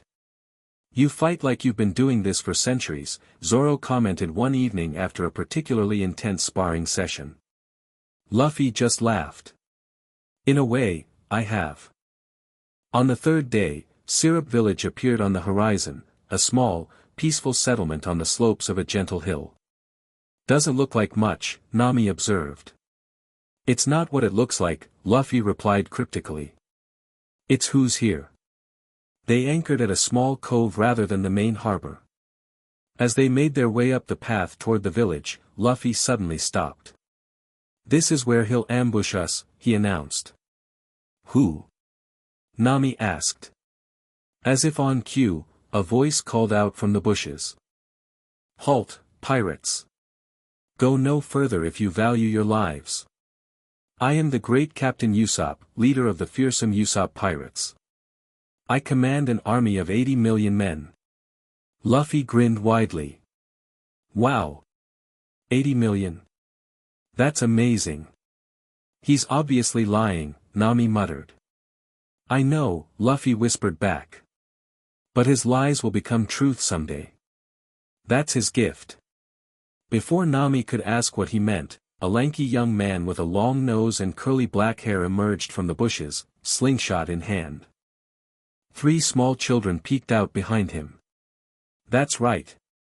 80 million men," Usopp declared, his knees visibly shaking. "So turn back now." "You're Usopp's son," Luffy said, ignoring the threat entirely. Usopp's bravado crumbled instantly. You know my father. He's a sniper on red-haired Shank's crew," Luffy explained. "He never stops talking about you." "My dad? With red-haired Shanks?" Usopp's eyes widened with wonder. "The famous pirate?" "The very same. I met him when I was a kid." "Your dad's the best marksman I've ever seen." Usopp's entire demeanor transformed. He rushed forward, grabbing Luffy by the shoulders. "You have to tell me everything. Is he well? What adventures has he had? Does he ever mention coming home?" Luffy laughed. "I'll tell you everything over food. I'm starving." The tension completely dissolved. Usopp led them to the village restaurant, the 3 children, his Usopp Pirates crew, trailing behind and peppering Zoro with questions about his swords. Nami followed, bemused by how easily Luffy had turned a potential confrontation into a friendly meeting. Over lunch, Luffy regaled Usopp with stories about his father, some that Shanks had actually told him, others that came from Joy Boy's more recent memories of observing the Red Hair Pirates. Usopp hung on every word, his eyes shining with pride. "Your father," Luffy said between bites, "comes from a long line of warriors, you know." "Really?" Usopp looked surprised. "He never mentioned that." "He might not know. It goes back centuries. Warriors from Elbaf." "Elbaf?" The name clearly meant something to Usopp. "The land of giants?" "Your ancestors fought alongside the giants in the Great War," Luffy continued. "They were known as the sharpshooters of truth, warriors whose arrows always found their mark, guided by the words they spoke into existence." Usopp laughed nervously. "Now you're the one telling tall tales." But Luffy's expression remained serious. "It's not a tale. Your gift for lying isn't really lying. It's something else, a power that's been dormant in your bloodline for generations. The power to make truth from words." The restaurant had gone quiet. Even Zoro and Nami were watching with interest now. "What do you mean?" Usopp asked quietly. Instead of answering directly, Luffy pointed to Usopp's slingshot. "Try something for me. Close your eyes. Think of the most impossible shot you can imagine. Then say it out loud before you take it. This is ridiculous, Usopp muttered, but he stood up anyway. Taking his slingshot from his bag, he closed his eyes. I will hit the weather vane on top of the building across the street, make it spin 3 times, and then knock the apple off the fruit vendor's display without bruising it. Now shoot, Luffy encouraged. Usopp opened his eyes, loaded a small pachinko ball into his slingshot, and fired without really aiming. The ball struck the weather vane with a clear ping, causing it to spin rapidly. It then ricocheted at an impossible angle, clipping the stem of an apple in the distant fruit display. The apple rolled off the stack and landed gently on the ground. Usopp's jaw dropped. That's impossible. I didn't even aim properly. Not impossible, Luffy grinned. Just forgotten. The power to speak truth into existence. Is that why my lies sometimes come true? Usopp asked, looking at his slingshot with new reverence. Exactly. And with training, you could do much more than trick shots. Usopp sat back down, visibly processing this revelation. How do you know all this? About my ancestry, this power? Luffy exchanged glances with Zoro, who gave a subtle nod. I know a lot of things I shouldn't, Luffy admitted. About the past, about people's true natures. I'm connected to an ancient history. Like how you knew about Arlong, Nami added quietly. Yes, Luffy nodded. And I know that there's someone in this village who needs help. Someone important to you, Usopp. Usopp's expression immediately darkened. Kaya. You know about Kaya? I know she's sick. I know her butler isn't who he claims to be. And I know you visit her every day to tell her stories because they're the only thing that makes her smile. Klahadore, Usopp whispered. You know about him too. Captain Kuro of the Black Cat Pirates, Luffy confirmed. Thought to be executed 3 years ago, but he faked his death. Now he's planning to kill Kaya and take her fortune. Nami gasped. How horrible. We have to warn her. Usopp jumped to his feet. She won't believe you, Luffy pointed out gently. Not without proof. Then we'll get proof, Usopp declared. When is he making his move? Dawn tomorrow. His crew is anchored in a cove on the north shore, waiting for his signal. Then we still have time, Usopp paced anxiously. But you're right, Kaya trusts Klahadore completely.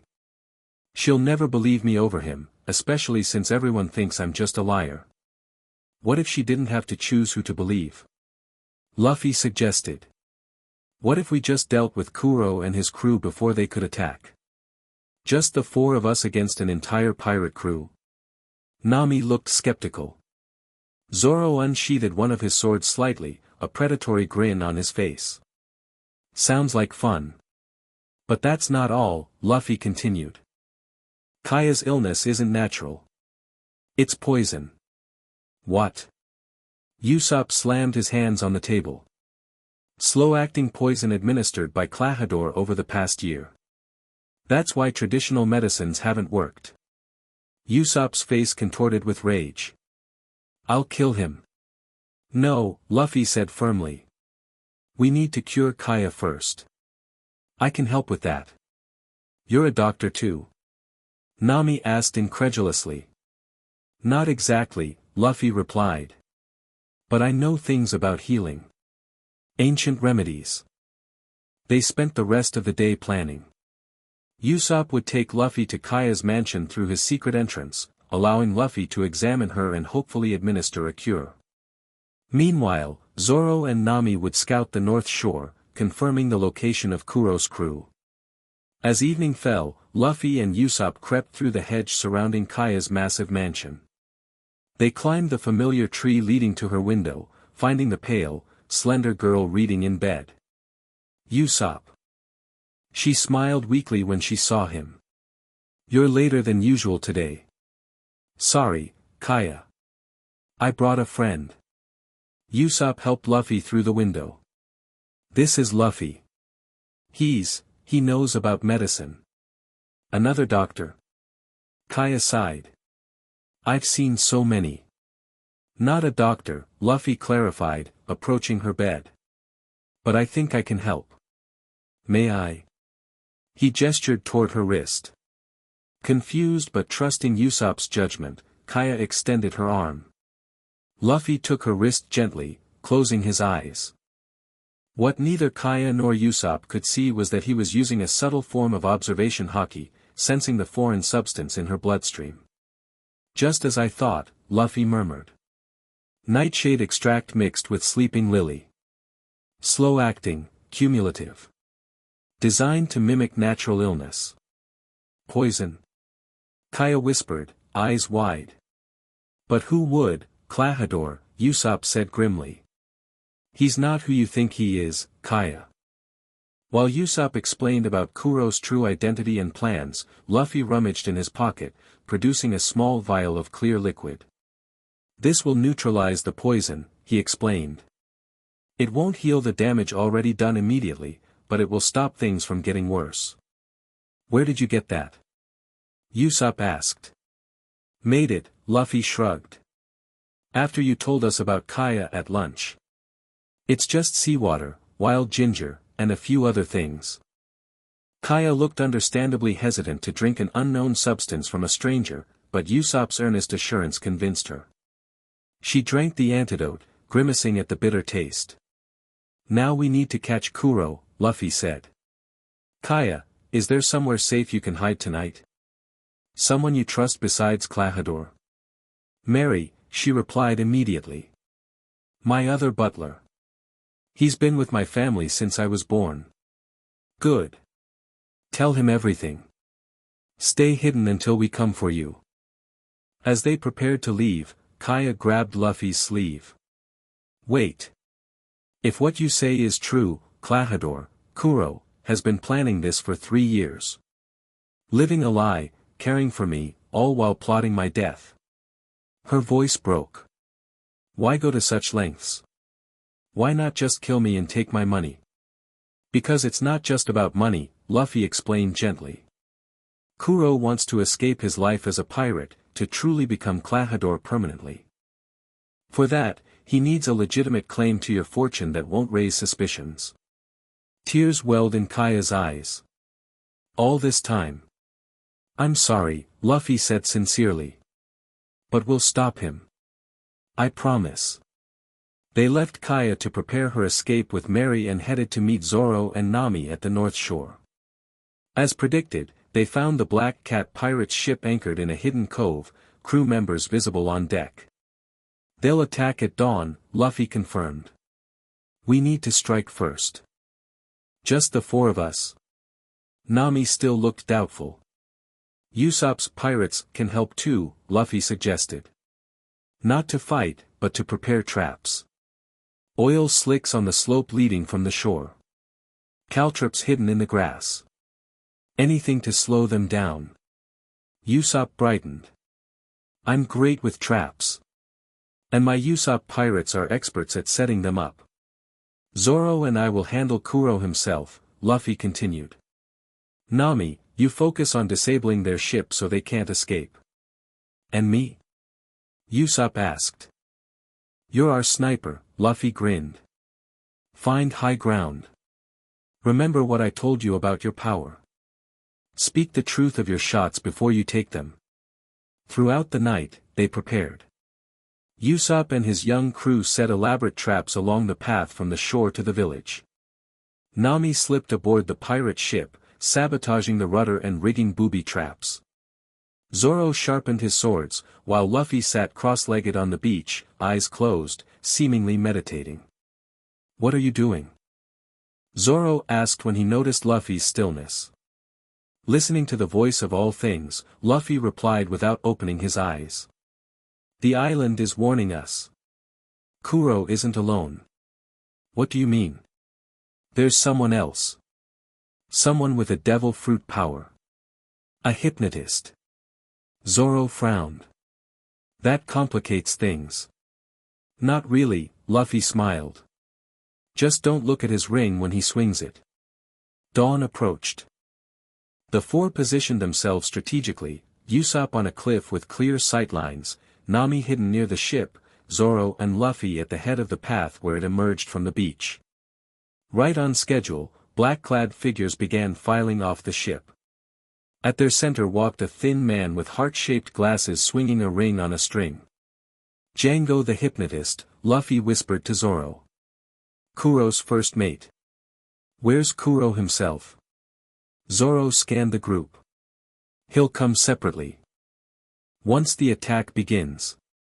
The pirates approached the first trap, an oil slick hidden beneath a thin layer of sand. The front line slipped and tumbled back into those behind them, creating instant chaos. Now, Usopp. Luffy called. From his perch, Usopp took a deep breath. My shots will strike the weapons from every pirate's hand, he declared, then fired a rapid series of pellets. One after another, swords and pistols went flying from surprised hands. What the hell? Django shouted. Who's there? Luffy stepped out onto the path. Morning. Nice day for an invasion, huh? Who are you? Django demanded. Monkey D. Luffy. The man who's going to be king of the pirates. He tilted his head. You might want to surrender. This isn't going to end well for you. Django laughed. Big talk from a kid. Men. Kill him. The pirates charged, only to hit more of Usopp's traps, pitfalls, trip wires, nets dropping from trees. Those who made it through faced Zoro, whose 3 swords made short work of them. Seeing his crew faltering, Django pulled out his hypnotic ring. Watch closely, he called, swinging it in a pendulum motion. When I say 1, 2, Django, you'll become super strong, unstoppable killing machines. 1. 2. Don't look. Luffy warned Zoro, closing his own eyes. Django. Those pirates who had seen the ring suddenly straightened, their eyes glazed. With howls of rage, they charged again, moving faster, hitting harder. Some even broke through Zoro's guard, forcing him to retreat. They really are stronger, Zoro grunted, blocking a blow that would have normally been easy to parry. Just hypnotized, Luffy assured him. They'll collapse from exhaustion soon. If they don't kill us first. Luffy grinned. Then I guess I should stop holding back. He stepped forward, planting his feet.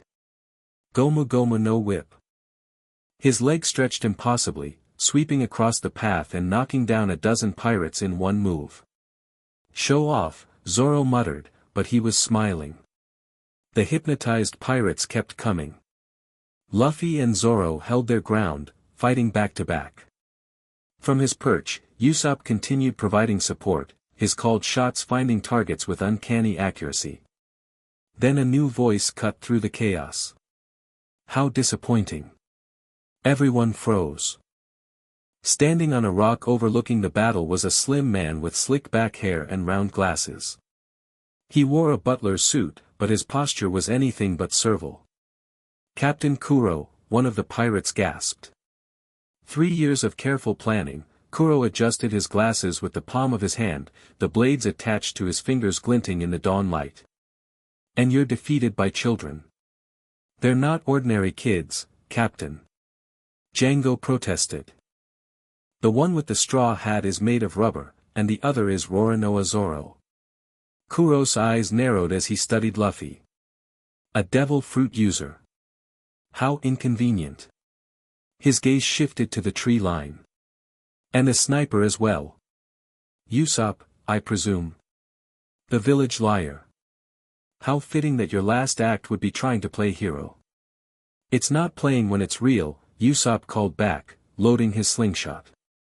My lead star will pierce your black heart. He fired, the pellet streaking toward Kuro with deadly accuracy. But Kuro vanished before it could hit. Too slow, came his voice from behind Usopp. Usopp whirled, but Kuro was already gone again, using his incredible speed to seem like he was teleporting. The cat claws technique, Luffy murmured. He can move faster than the eye can see. Can you track him? Zoro asked. Easily, Luffy nodded. With observation haki. But Usopp can't. As if to prove his point, a cry of pain rang out. Usopp fell from his perch, blood streaming from a slash across his back. Usopp! Luffy called in alarm. I'm fine. Usopp struggled to his feet. Just a scratch. Kuro appeared on the path again, adjusting his glasses calmly. Just a scratch now. The next will be fatal. There won't be a next, Luffy said firmly. Zoro, help Nami finish with the ship. I'll handle Kuro. Zoro hesitated. You sure? Positive. As Zoro hurried toward the beach, Luffy faced Kuro. You know, there's something I've been wondering. Why fake your own death? You were one of the most feared pirates in the East Blue. Because piracy is a fool's game, Kuro spat. Constant danger, always hunted, never a moment's peace. I wanted out. So you sacrificed one of your own crew to take your place at the execution. Kuro's eyes widened slightly. You are well informed. But it won't save you. He vanished again, his speed creating afterimages as he darted around Luffy.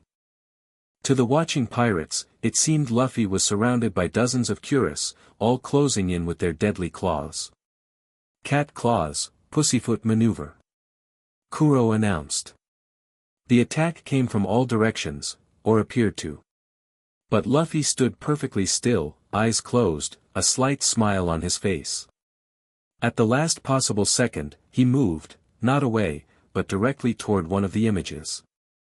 His fist connected solidly with Kuro's face, sending the pirate captain flying backward into a tree. Impossible. Django gasped. No one can see Captain Kuro when he uses that technique. Kuro struggled to his feet, blood trickling from his broken nose. How did you know where I was? I could hear you, Luffy said simply.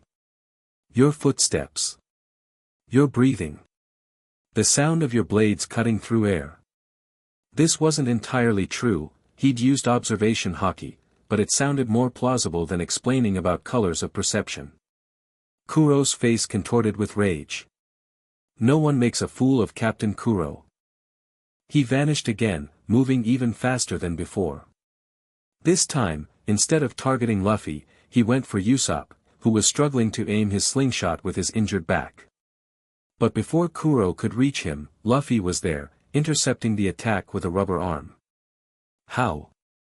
Kuro hissed as his claws bounced off Luffy's stretched limb.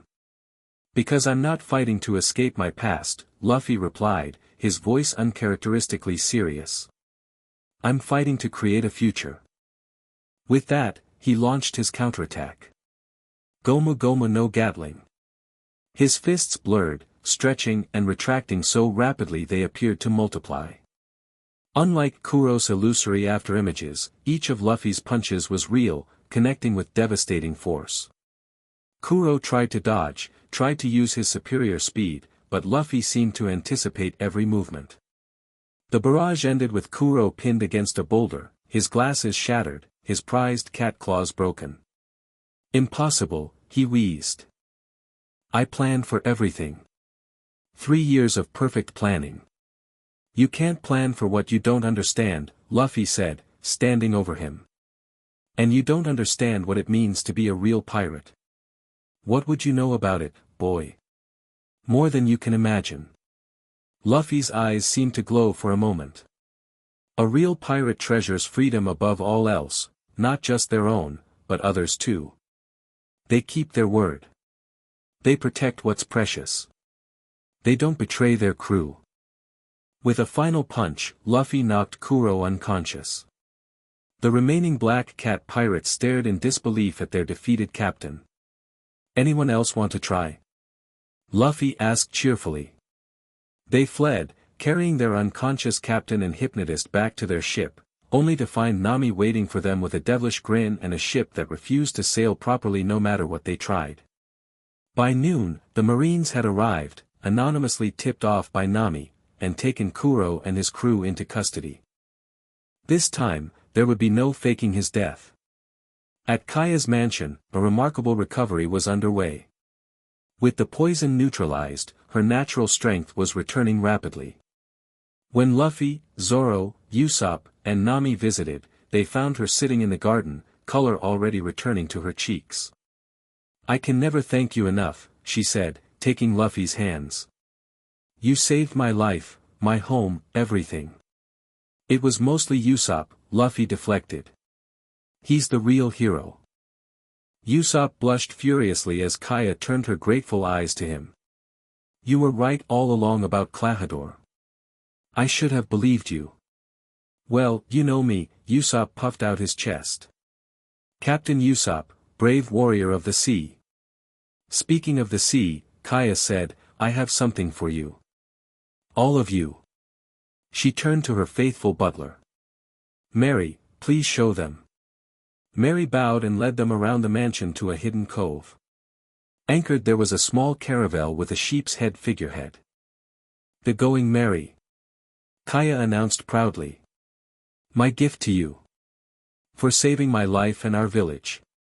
"A real pirate ship," Luffy exclaimed with genuine delight, though inside, Joy Boy's memories stirred with recognition. The design was familiar, reminiscent of ships from the Void Century. "Mary designed her himself," Kaya explained. "She's small, but she'll carry you safely through the East Blue." While Nami inspected the ship with professional appreciation and Zoro explored the storage holds, Luffy noticed something odd about the figurehead. Approaching it closely, he saw tiny symbols carved into the wood, symbols in the ancient language. "Mary," he called to the butler. "Where did you get the design for this figurehead?" The elderly butler looked surprised. It came to me in a dream, actually."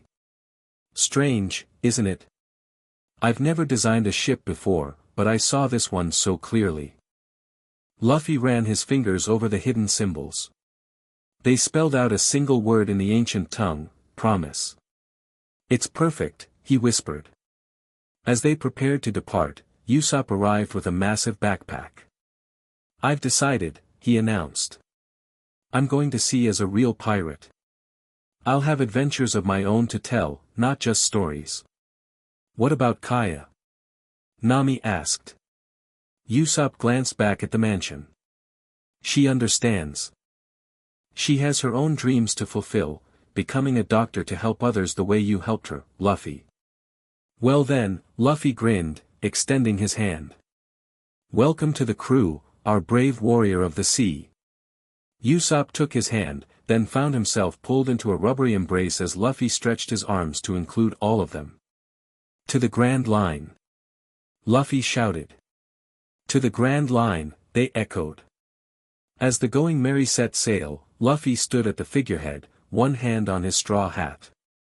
The breeze carried a whisper that only he could hear, the voice of all things, acknowledging that another piece of the ancient puzzle had fallen into place. "Nami," he called. "Set a course for Baratai. We need a cook." The floating restaurant Baratai appeared on the horizon a week later, exactly where Luffy said it would be. The ship was a marvel of engineering, a multi-level establishment shaped like a fish, permanently anchored but able to move if necessary. "How did you know it would be here?" Nami asked, having finally started to openly question Luffy's inexplicable knowledge. "A guy named Zeph runs it," Luffy explained, deliberately vague. "He's an old friend of a friend. And he's got the best cook in the East Blue working for him." "Let me guess," Zoro smirked. "Another crew member you've picked out for us?" "Yup. His name's Sanji. He's got funny eyebrows and kicks like a mule." As they approached the restaurant, another ship came into view, a massive marine vessel flying the flag of Lieutenant Fullbody, a well-known figure in these waters. "Marines," Usopp gulped. "Should we turn around?" "Nah," Luffy waved dismissively. "Fullbody's more interested in impressing his date than catching small-time pirates. Besides, we're just customers today. True to his word, the marine ship paid them little attention as both vessels docked at the Barrady's moorings. Luffy led his crew inside, finding the restaurant buzzing with activity. Marine Lieutenant Fullbody and his elegantly dressed date occupied a prominent table, while other patrons enjoyed the renowned cuisine. "There he is," Luffy nodded toward a tall, slim blonde man in a black suit serving drinks. "That's Sanji. The one with the cigarette?"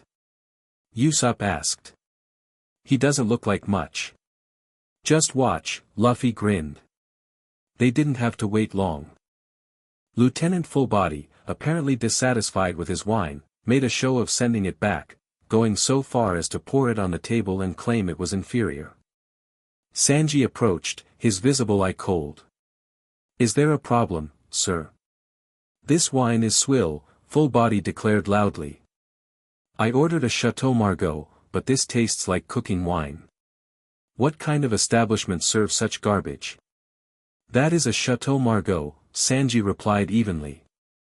1978, an excellent year.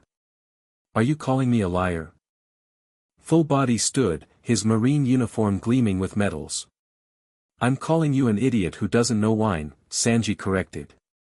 "Now apologize to the chef who prepared your meal. Food isn't something to waste." "How dare you speak to a marine lieutenant that way?" Fullbody swung a fist.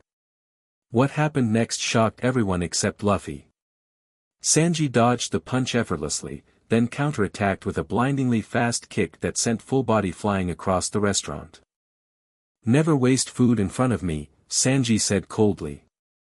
The other cooks rushed out from the kitchen, restraining Sanji before he could do more damage. "He's fired up about food," Zoro observed. "It's not just passion," Luffy said quietly. "It's principle." Sanji nearly starved to death as a kid. He and Zeph were stranded on a rock in the ocean for months. Zeph gave Sanji all the food and ate his own leg to survive. "That's horrible," Nami whispered. "How do you know that?" Before Luffy could answer, chaos erupted again. A new pirate had entered, Jin of the Dawn Creek Pirates, half-starved and desperate. When the other chefs tried to throw him out, Sanji secretly brought him food, despite it being against the restaurant's rules to serve pirates. "That's our cook," Luffy declared with certainty. "Someone who feeds the hungry, no matter who they are." They watched as Jin devoured the meal, tears streaming down his face in gratitude. When Zeph discovered what Sanji had done, their argument revealed the complex father-son dynamic between them, both believing in the same principle of never denying food to the starving, but Zeph needing to maintain the restaurant's reputation. After Jin departed, promising to return someday to repay Sanji's kindness, Luffy approached the blonde cook. "Hey! Join my pirate crew," he said without preamble. Sanji stared at him. "Who the hell are you?" "Monkey D. Luffy. I'm gonna be king of the pirates, and I need a cook." "Not interested," Sanji replied flatly. "I've got obligations here." "To Zeph. He wants you to leave. To follow your dream." Sanji's cigarette nearly fell from his mouth. "What do you know about my dream?" "All blue," Luffy said simply. "The legendary sea where fish from all the oceans gather. East blue, west blue, north blue, south blue, all in one place." The color drained from Sanji's face. "How do you? I know it exists," Luffy continued. "And I know how to find it." "Bullshit. No one knows where all blue is. It might not even be real." "It's real," Luffy's voice carried absolute certainty. "And it's connected to something bigger, the ancient weapons, the void century, the promise that was made." "What are you talking about?" "Join my crew," Luffy repeated. "And I'll show you." Before Sanji could respond, a commotion outside drew their attention. Rushing to the windows, they saw an enormous galleon approaching, battered and broken, barely staying afloat. "That's Dawn Krieg's ship," one of the chefs gasped. "The largest pirate fleet in the East Blue." "Not anymore," Luffy murmured. "They ran into Dracul Mihawk in the Grand Line. They're the survivors. As if summoned by his words, the doors burst open. Jin entered, supporting a massive man in gold-plated armor, Don Krieg himself, looking half-dead from starvation. Food, Krieg rasped. Please, food for my men. They're dying. The restaurant erupted in panic. Everyone knew Don Krieg's reputation for treachery, how he would often raise a white flag to lure in potential rescuers, then slaughter them and take their ship. It's a trap, someone shouted. Once he regains his strength, he'll take over the Baratai. Of course he will, Luffy said calmly. But Sanji will feed him anyway. Sure enough, Sanji disappeared into the kitchen, returning minutes later with a massive platter of food. Despite Zeph's warnings and the other chef's protests, he placed it before Krieg. Eat, he said simply. Krieg devoured the meal like a starving animal. The moment his strength returned, he attacked Sanji, sending him flying across the room. Predictable, Luffy sighed. This restaurant is mine now. Krieg declared. My men need food and medical attention. After that, we'll take this ship. It's perfect for returning to the Grand Line. You're going back. Jin looked horrified. Captain, you saw what happened. That man with the black sword, Mihawk, Luffy supplied helpfully. He destroyed our entire fleet single-handedly. We can't go back there. We were unprepared before, Krieg insisted.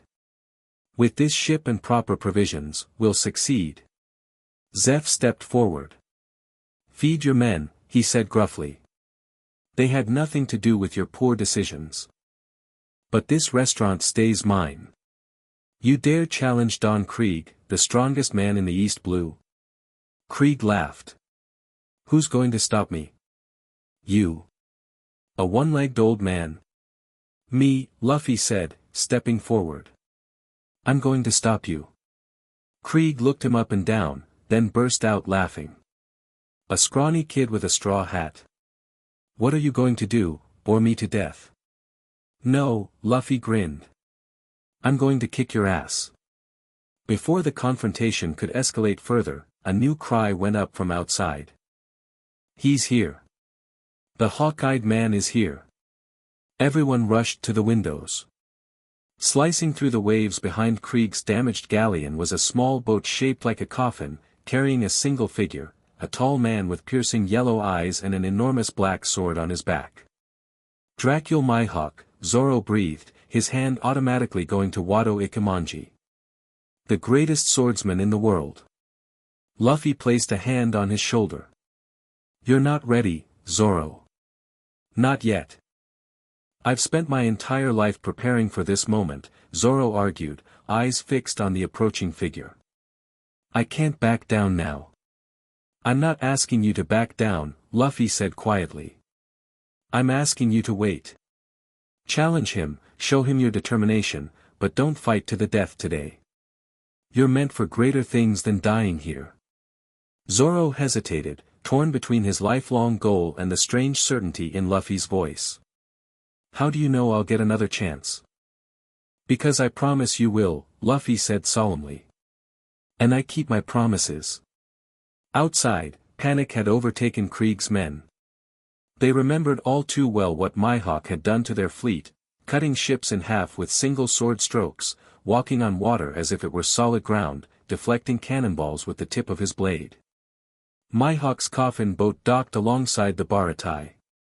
He stepped onto the platform, ignoring the terrified pirates.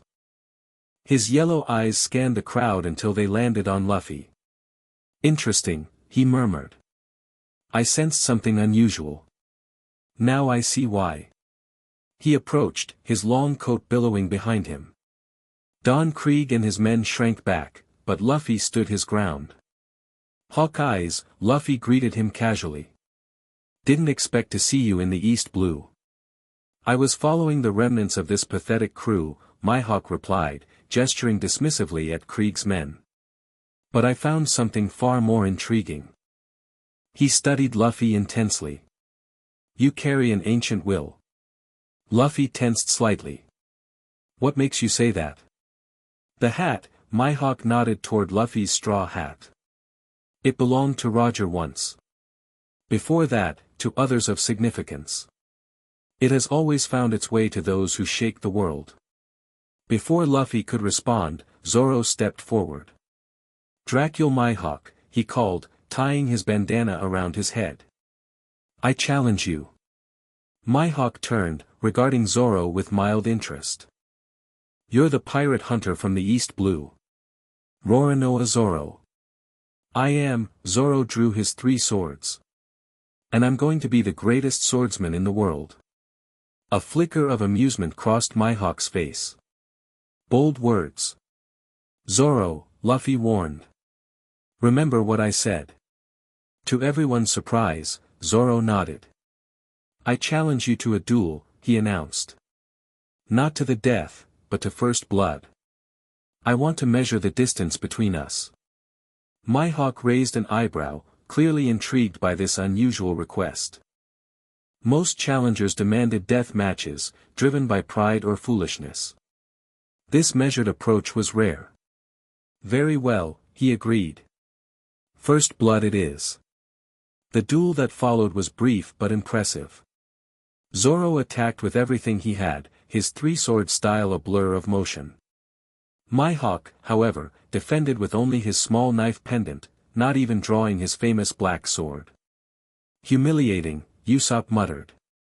He's not even taking Zoro seriously. No, Luffy corrected.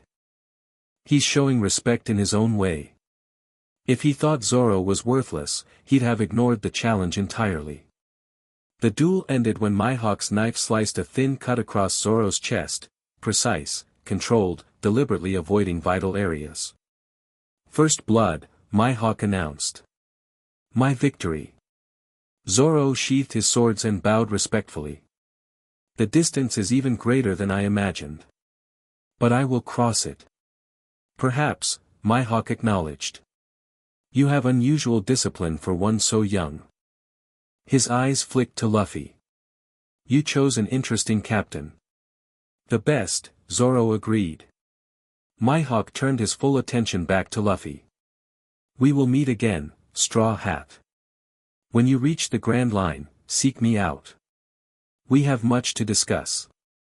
About what? Luffy asked innocently. Mihawk leaned closer, speaking so only Luffy could hear. About Joy Boy, and the promise that was broken. Luffy's eyes widened. How do you? There are those who remember, Mihawk said cryptically. Those who wait. He straightened, addressing everyone again. This has been an entertaining diversion. Don Krieg, consider yourself fortunate that I've found more interesting prey. With that, he returned to his coffin boat and departed as mysteriously as he had arrived. The moment was broken by Krieg's booming laugh. Coward. He ran away rather than face the might of Don Krieg. He spared you, you idiot, Sanji muttered. It doesn't matter. Krieg declared. The Baratai is still mine for the taking. Men, attack. What followed was chaos. Krieg's pirates stormed the restaurant, while the chefs, all former pirates or sailors themselves, defended their home with cooking implements turned weapons. Zeph directed the defense like a general, his peg leg proving no handicap as he knocked attackers aside. Luffy's crew joined the fray, Zoro, despite his fresh wound, cutting down pirates with precision, Usopp providing covering fire from the Merry with his newfound confidence in his abilities, Nami sneaking through the battle to steal Krieg's remaining treasures. Sanji fought like a demon, his kicks powerful enough to break bones and dent armor. Luffy watched him with appreciation, noting how he avoided hitting opponents' hands, a cook's respect for the tools that create and serve food. Impressive, isn't he?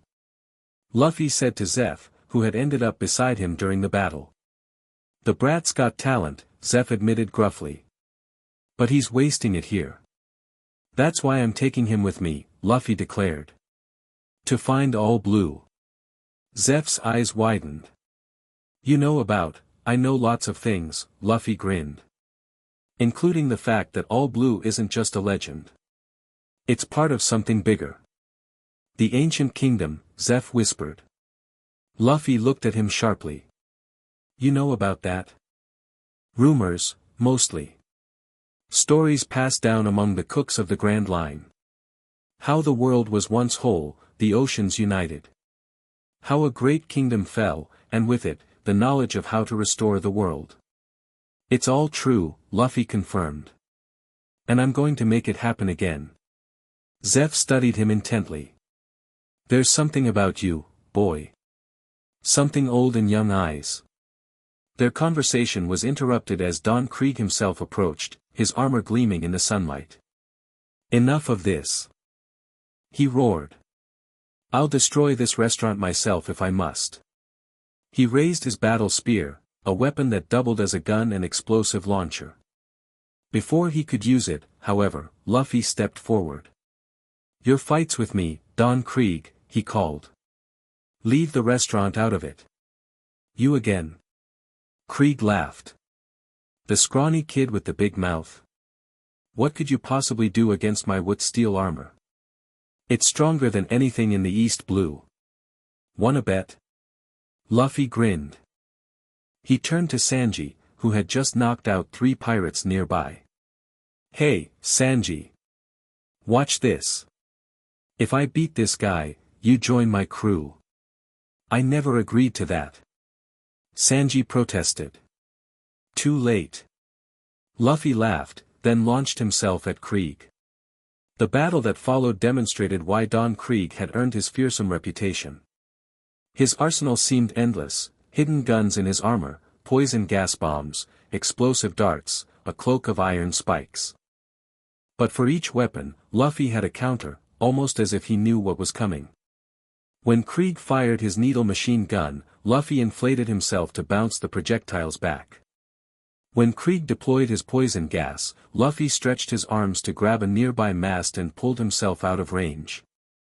When Krieg activated his cape of spikes, Luffy simply punched straight through it, his rubber fist unharmed by the sharp points. How are you doing this? Krieg demanded in frustration. No one knows all my weapons. I told you, Luffy said calmly. I'm going to be king of the pirates.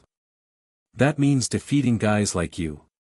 Krieg's final attack was his most powerful, a massive explosion from his battle spear that engulfed the entire combat area. When the smoke cleared, Luffy stood unharmed, his body having absorbed the blast. My turn, he said, his voice suddenly serious. Gomu Gomu no. He stretched both arms far behind him, twisting them together.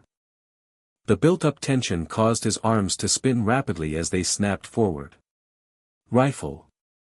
The corkscrew punch connected with Krieg's supposedly impenetrable armor, shattering it like glass. Krieg flew backward, crashing through multiple walls before finally coming to rest, unconscious, at the edge of the platform. Silence fell across the battlefield. Krieg's remaining men stared in disbelief at their defeated captain, then at the grinning boy in the straw hat. Anyone else want to try? Luffy asked cheerfully. They surrendered immediately. In the aftermath, as Krieg's men retreated with their unconscious captain, the Barides chefs celebrated their victory. Sanji, however, stood apart, watching Luffy with a mixture of suspicion and curiosity.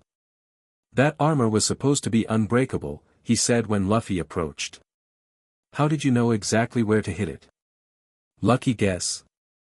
Luffy offered. No one's that lucky. Sanji lit a fresh cigarette. And no one knows about All Blue outside of cooks who've sailed the Grand Line. So I'll ask again, who are you really? Luffy considered his answer carefully. Sanji was different from the others, more skeptical, more world-weary despite his young age.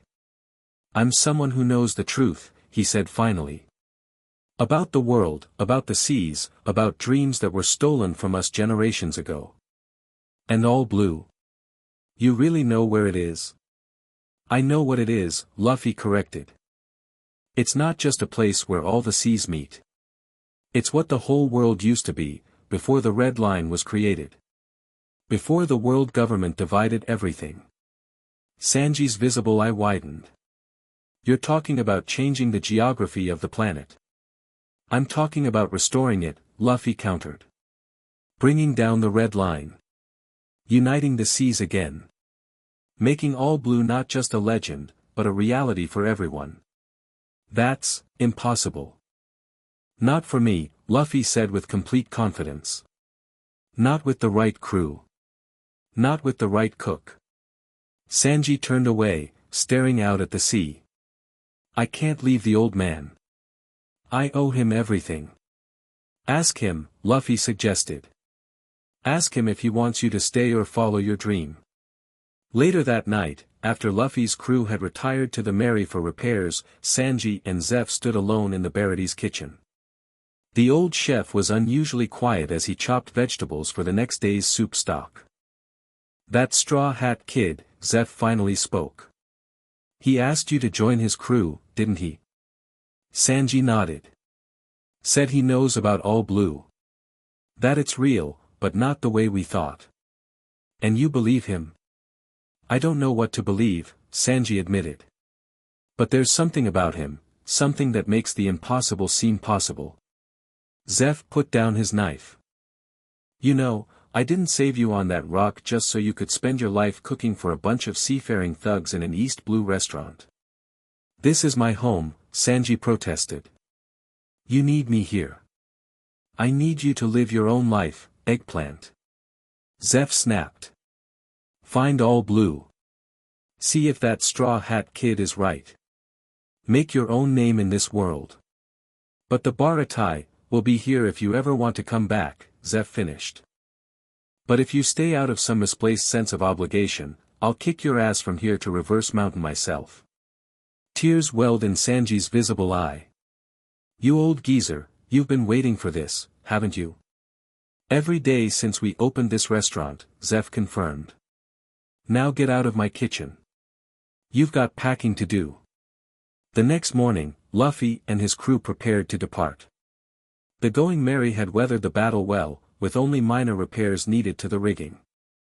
As they stocked supplies donated by the grateful Baratai chefs, Sanji appeared on the dock, a single bag slung over his shoulder.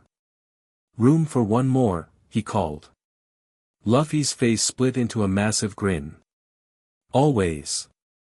As Sanji boarded, the Barity's entire staff lined up to see him off. Even the tough, battle-hardened chefs couldn't hold back tears as their colleague, their brother, embarked on his dream. Don't forget where you came from, baby eggplant. Zeph shouted. As if you'd let me. Sanji called back, his own voice thick with emotion. With the new cook aboard, the Going Merry set sail. Luffy stood at the figurehead, his straw hat secure on his head, his crew, now 5 strong, behind him. Where to now, Captain? Sanji asked, lighting a cigarette. Kokoyashi village, Luffy replied.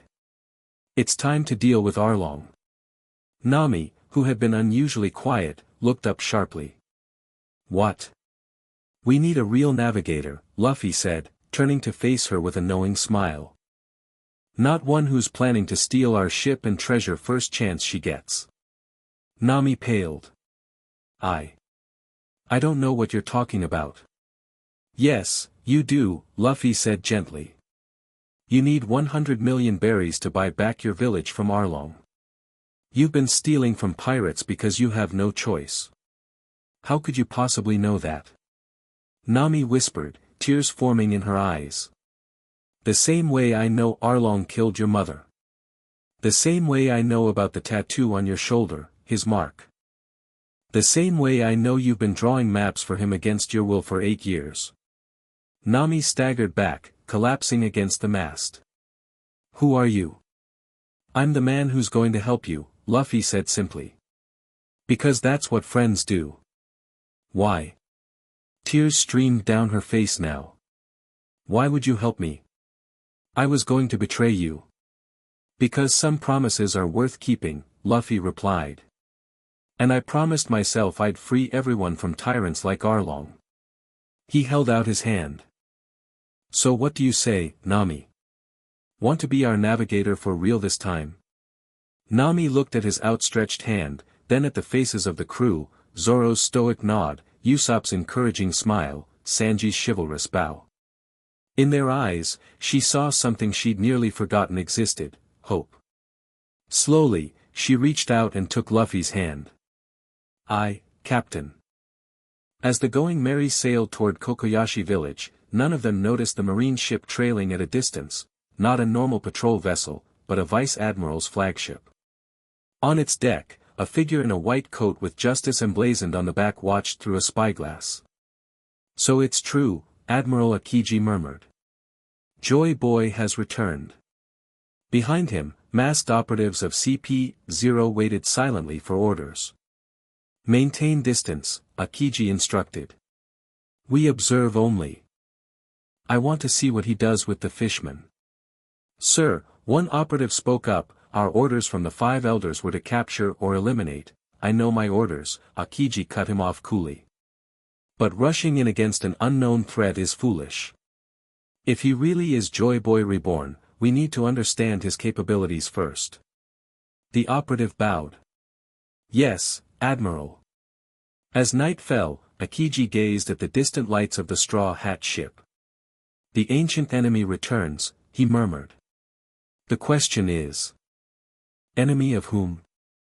Chapter 3, The Ancient promised the Going Merry cut through the waves, heading straight for Kokoyashi village.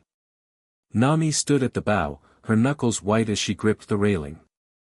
8 years of pain, sacrifice, and desperate hope were about to come to a head, and somehow, impossibly, she wasn't facing it alone anymore.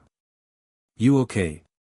Luffy appeared beside her, munching on an apple Sanji had just sliced for him. No, Nami admitted. I've spent years trying to save my village by myself. Having help feels wrong somehow. Like I'm cheating. Luffy grinned. Pirate, remember? Cheating's part of the job.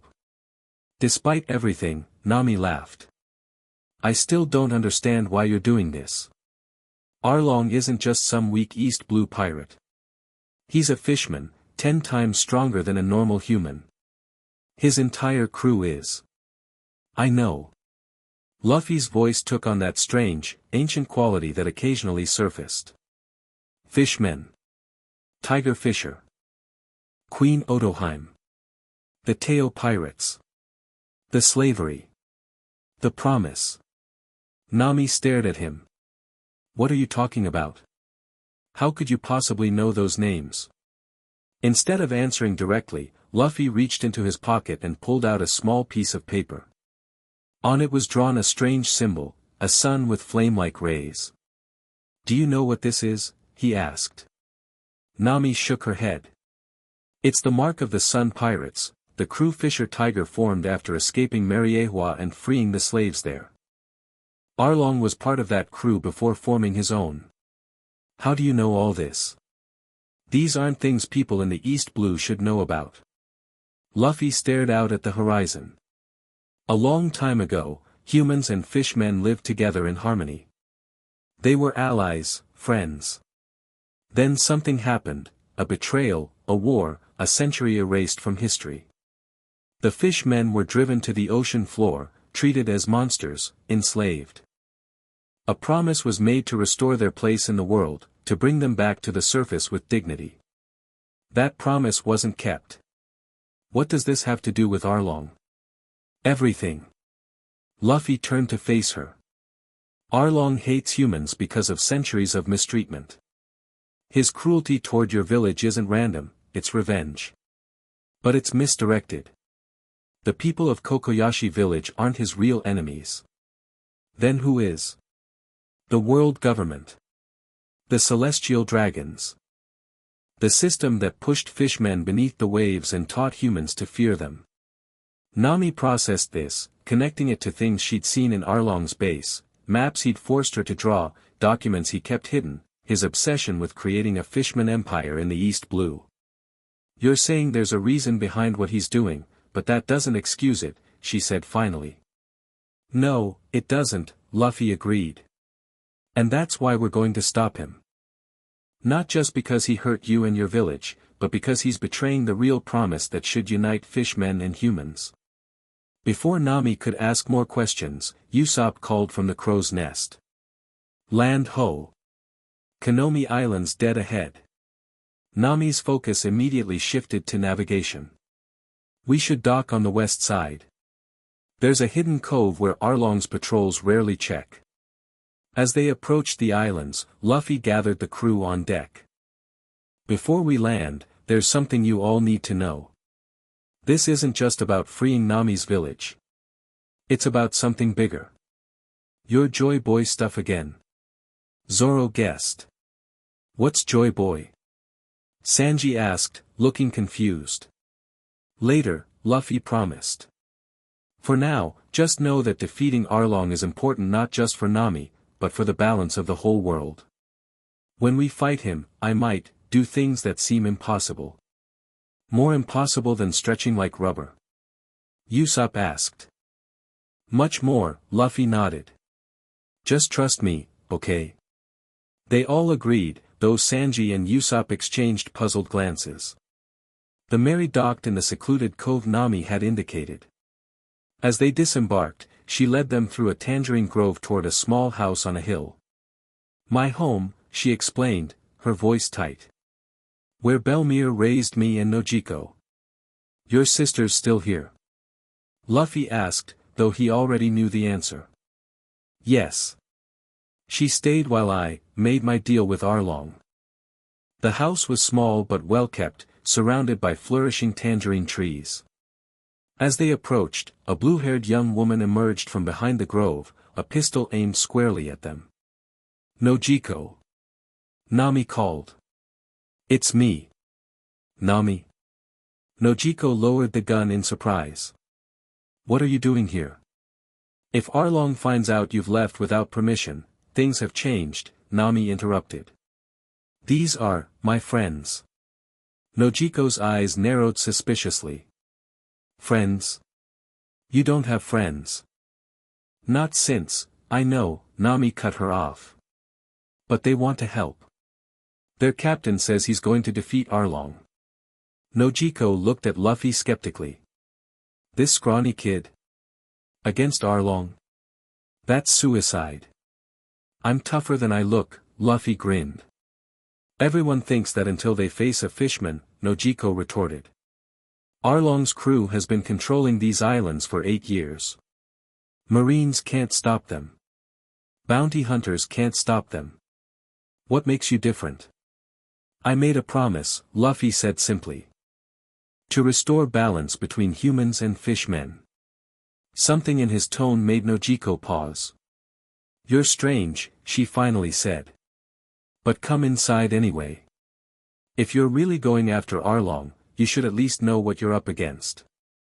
Inside the modest home, Nojiko told them the full story of Belmere, the former Marine who had adopted Nami and herself, who had died protecting them, who had faced Arlong's gun rather than deny her daughters.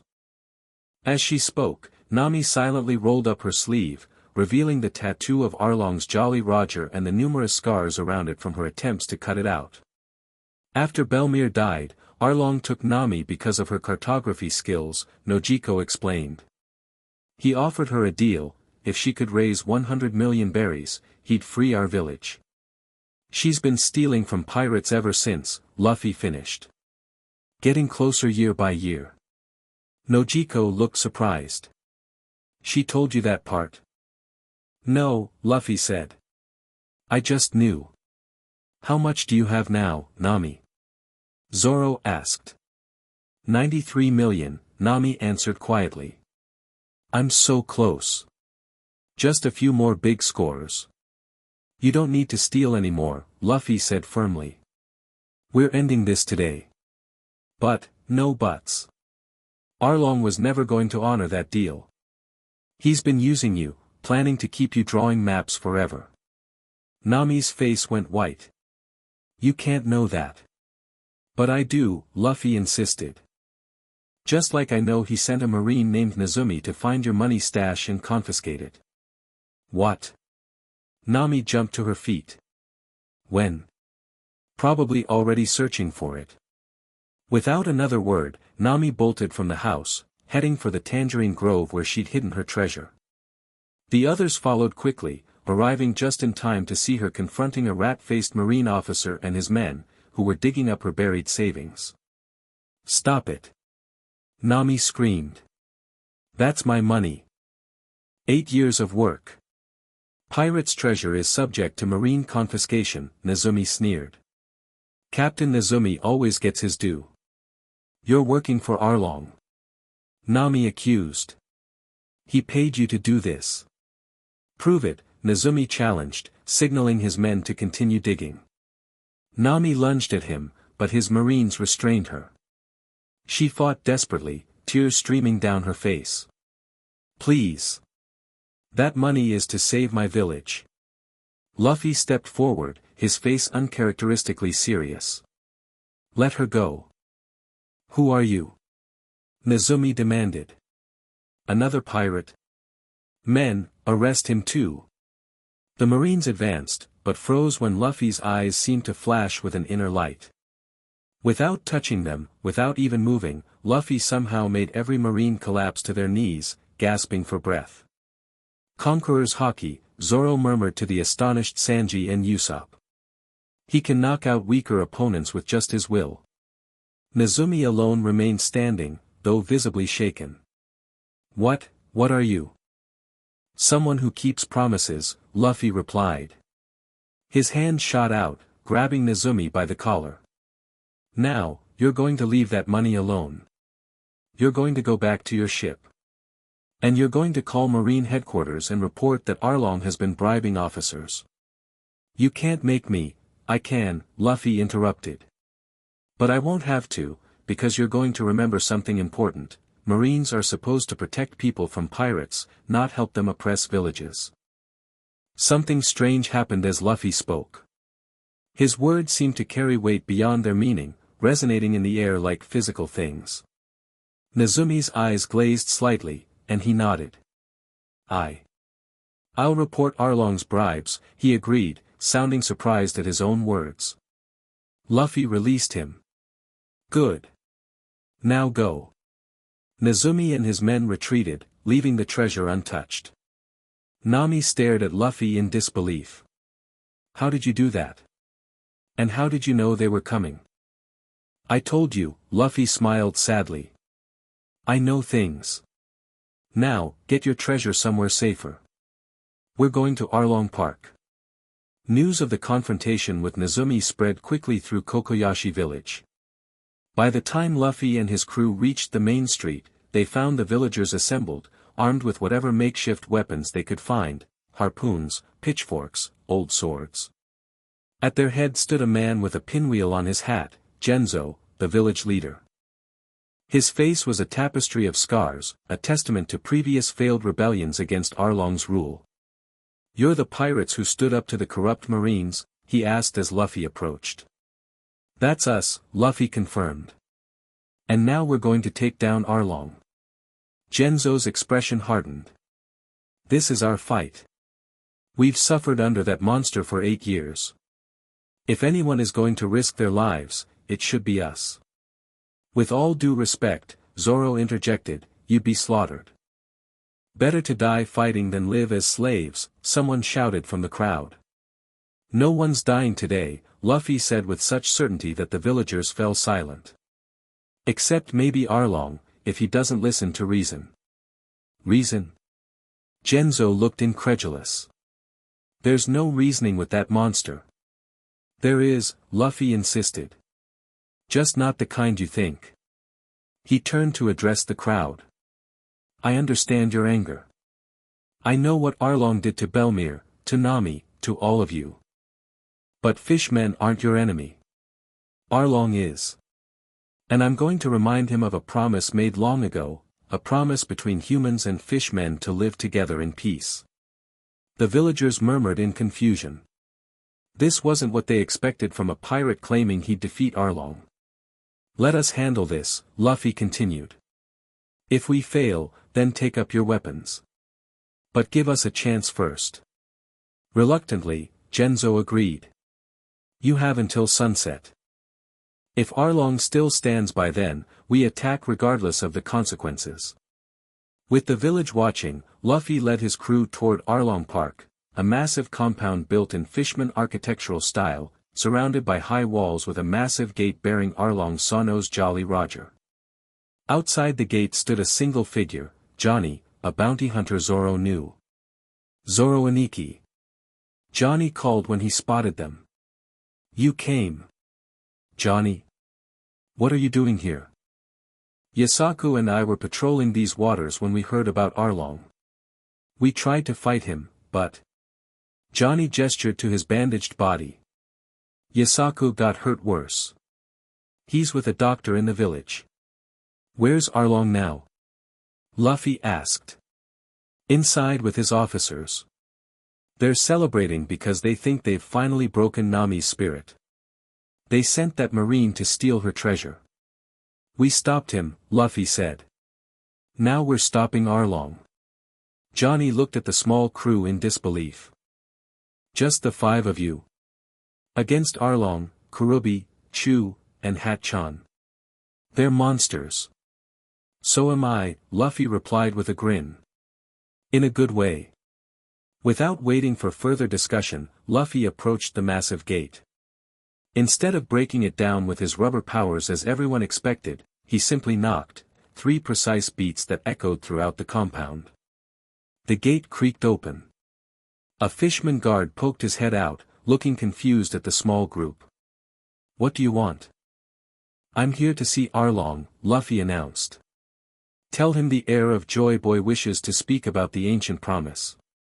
The guard's gills fluttered in surprise. The what of who? Just tell him, Luffy insisted. He'll understand. Bewildered, the guard retreated inside. Minutes later, the gates swung fully open.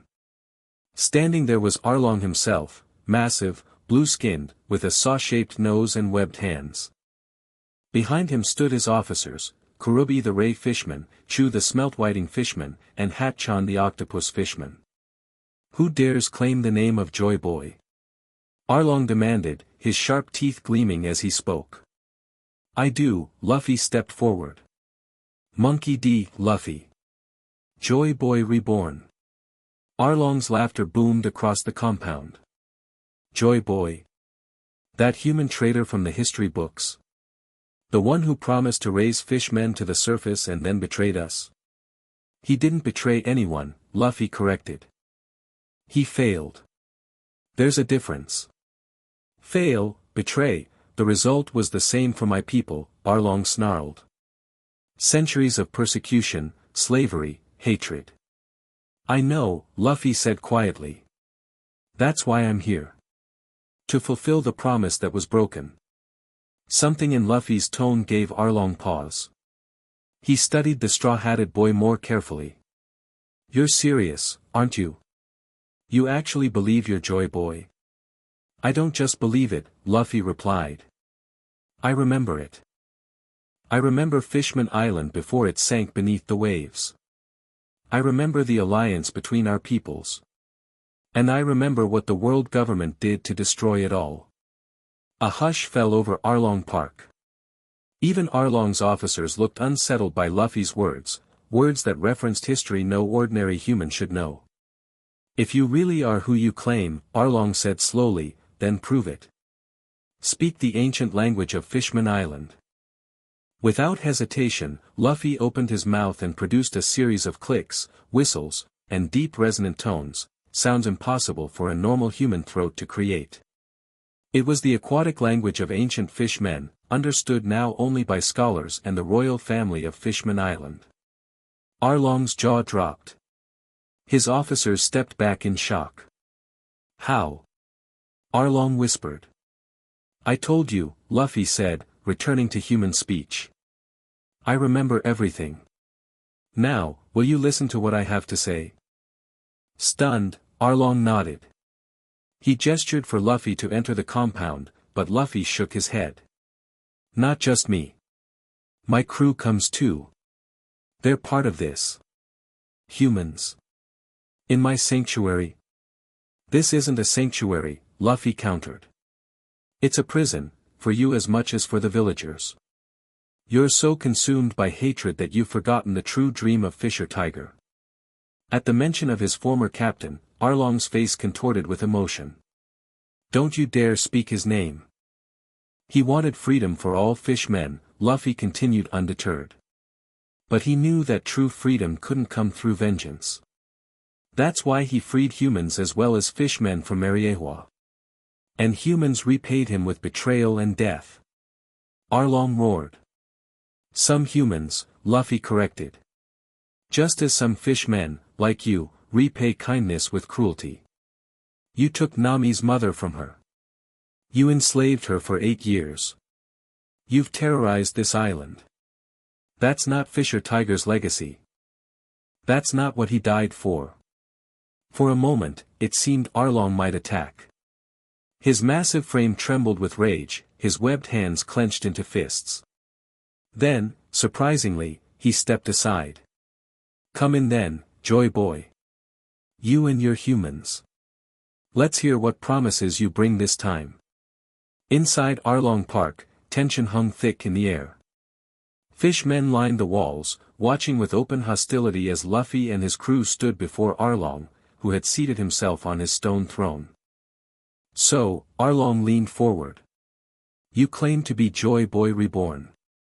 The legendary human who promised to elevate fishmen to their rightful place in the world. The promise breaker. The promise wasn't broken, Luffy corrected. It was prevented. The 20 kings who formed the world government sabotaged everything. They're the ones who buried the truth, who drove fishmen beneath the waves, who created the system of hatred that exists today. And yet you're human, Arlong observed. Why should I trust anything you say? Because I can prove it. Luffy reached into his pocket and pulled out a small red stone, a fragment he'd kept from the poneglyph Garp had shown him. Do you know what this is? Arlong's eyes widened. A poneglyph fragment. Can you read it? Of course not. No one can except the scholars of O'Hara, who are dead, Luffy finished. And me. He traced his finger over the ancient symbols. It speaks of a weapon called Poseidon, a mermaid princess born every few generations with the power to command sea kings. It speaks of a time when the world was one ocean, not 4. And it speaks of a promise to restore that world. Arlong stared at the stone, then at Luffy. For the first time, doubt crept into his expression. If you really are Joy Boy, if you really remember, then you know why fishmen hate humans. I do, Luffy nodded solemnly. And you have every right to that hatred. The world government's crimes against fishmen are unforgivable. But, his voice hardened, that doesn't give you the right to inflict the same pain on innocent villagers. Belmere wasn't your enemy. Nami isn't your enemy. They're victims, just like your people were victims. What would you have me do? Arlong demanded. Forgive and forget centuries of oppression? No, Luffy shook his head. I'm asking you to distinguish between the real enemy and innocent bystanders. The world government, the celestial dragons, they're the ones who built this system. Not Kokoyashi village. As they spoke, Nami had slipped into the compound, staying hidden behind a pillar. She listened in growing confusion to this bizarre conversation that referenced history she'd never heard of. Let me tell you my plan, Luffy continued. I'm going to fulfill the ancient promise. I'm going to bring down the red line, unite the oceans, create all blue, and elevate Fishman Island to the surface where it belongs. I'm going to expose the void century and the world government's lies. Impossible, Arlong scoffed. No one can stand against the world government. I can, Luffy said with absolute certainty. I have allies you can't imagine. Dragon the Revolutionary. Red-haired Shanks. My brothers Ace and Sabo. Even Whitebeard will stand with us when the time comes. Those are just names to me. They won't be for long. The world is changing, Arlong. The question is whether you want to be part of that change or get swept away by it. Arlong leaned back in his throne, considering Luffy's words.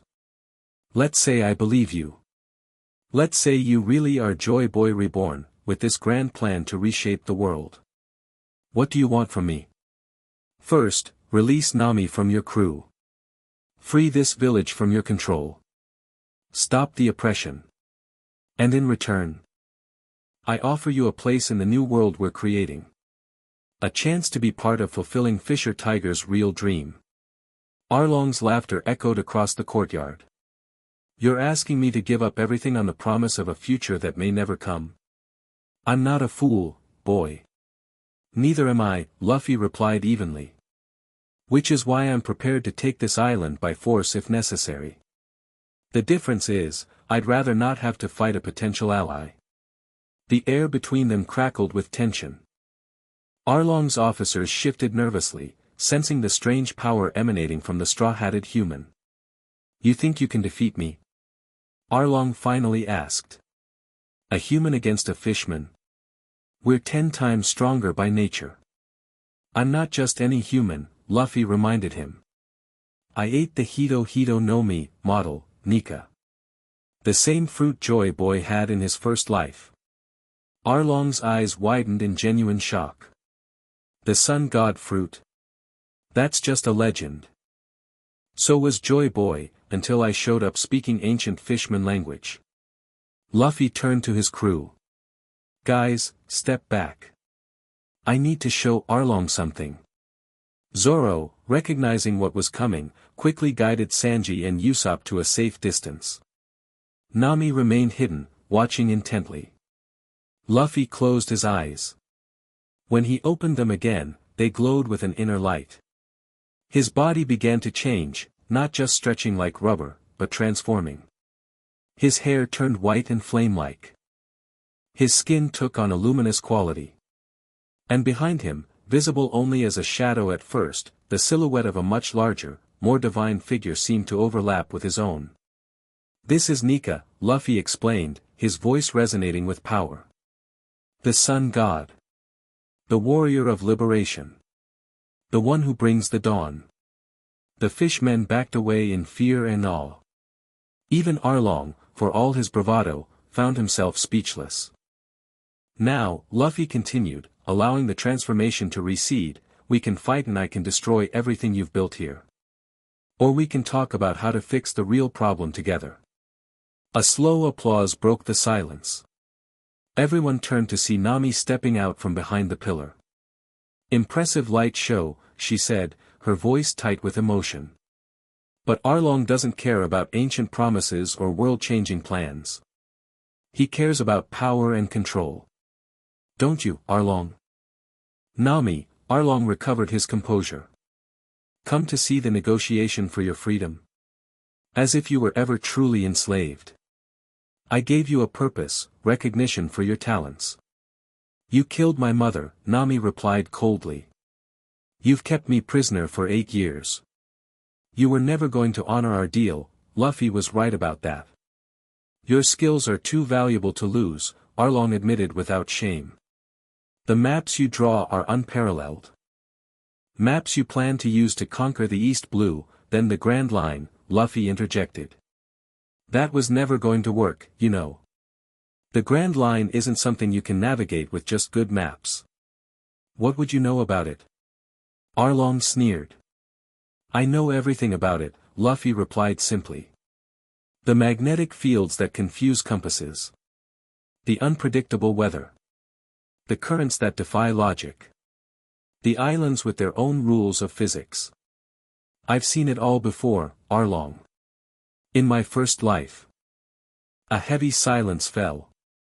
Something in Luffy's words carried the weight of absolute truth, impossible to dismiss as mere boasting. Last chance, Luffy said quietly. Free Nami. Free this island.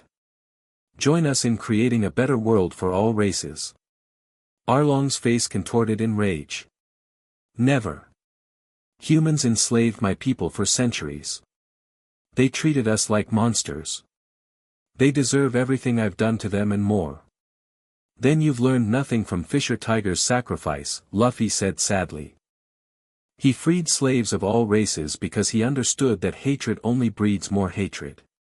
Shut up. Arlong lunged from his throne, massive teeth aiming for Luffy's throat. Don't speak his name. What happened next occurred so quickly that most observers couldn't follow it. Luffy didn't dodge. He didn't counterattack. He simply raised his hand, and Arlong stopped mid-lunge, frozen in the air as if held by an invisible force. I didn't want to fight you, Luffy said, genuine regret in his voice. But you've left me no choice. With a flick of his wrist, he sent Arlong flying across the courtyard, crashing through one of his own statues. Nami is my navigator, Luffy declared as Arlong struggled to his feet. This island is under my protection now. If you want to challenge that, come at me with everything you have. Kill them all. Arlong roared. His officers sprang into action. Kurubi headed straight for Sanji, while Chu targeted Usopp. Hat-chan, wielding 6 swords, engaged Zoro. The rest of the fishmen swarmed toward Luffy, who stood calmly in the center of the chaos. The battles that followed demonstrated why each Straw Hat had earned their place on Luffy's crew. Sanji's kicks proved powerful enough to counter Kurubi's fishman karate, especially once he realized the Ray fishman's weakness to attacks on his gills. Usopp, initially fleeing from Chu, eventually turned the tables by using his environment and his newfound confidence in his abilities, declaring his shots before taking them and watching them land with impossible accuracy. Zoro, despite being outnumbered in swords 6-3, gradually gained the upper hand against Hat-chan. His Santoria style, combined with the training he'd received from Luffy over their weeks together, allowed him to predict and counter the octopus fishman's unorthodox techniques.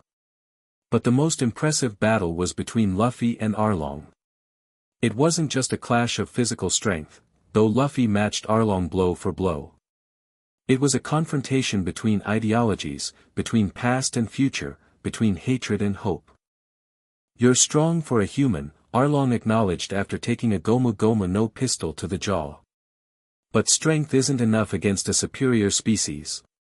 He dove into the pool in the center of the compound, using the water to amplify his speed and power. When he burst out, his teeth were bared in his signature attack. Shark on tooth. Luffy didn't dodge. Instead, he caught Arlong's saw nose between his hands, stopping the attack cold. Superior species? There's no such thing, Arlong. Just different people with different strengths. With a twist, he snapped Arlong's prized nose, drawing a howl of pain from the fishman. That's for all the pain you've caused Nami, Luffy said, his voice hard. And this, his arm stretched back, twisting like a corkscrew, is for betraying Fisher Tiger's dream. Gomu Gomu no rifle. The punch connected with devastating force, sending Arlong crashing through the wall of his own headquarters. But the fishman was far from defeated. He emerged from the rubble, eyes wild with rage, wielding a massive jagged blade, Kiribachi. I'll kill you. Arlong roared, slashing wildly. I'll kill all humans. I'll make the East Blue run red with their blood. You've lost yourself, Arlong, Luffy said sadly, dodging each slash with minimal movement. This isn't about fishman pride anymore. This is just hatred.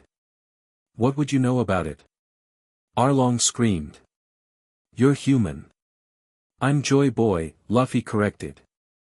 And I remember when fishmen and humans lived in harmony. I remember promising Queen Otoheim's ancestors that I would restore that world. A promise I intend to keep this time.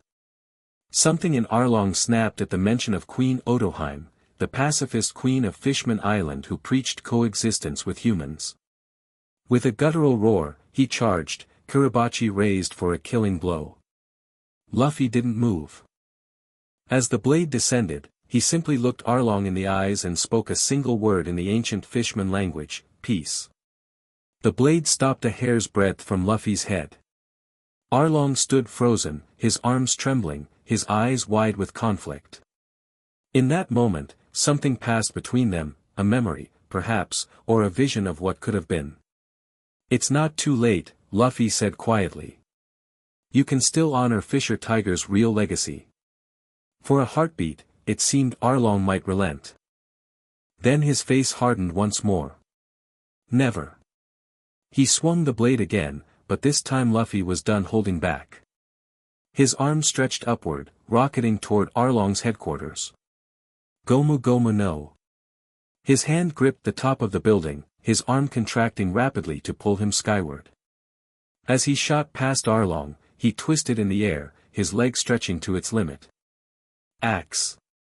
The downward strike hit Arlong with such force that it drove him through the stone pavement and deep into the ground. The impact shook the entire compound, creating cracks that raced up the walls of Arlong Park. The structure groaned, teetered, and then collapsed in on itself, burying the remains of Arlong's empire in rubble. When the dust settled, Luffy stood amid the destruction, Arlong unconscious at his feet. The remaining fishmen, seeing their leader defeated and their officers similarly subdued, dropped their weapons in surrender. Nami approached slowly, her eyes fixed on Arlong's unconscious form. "Is he just knocked out?" Luffy assured her. "I don't kill if I can avoid it."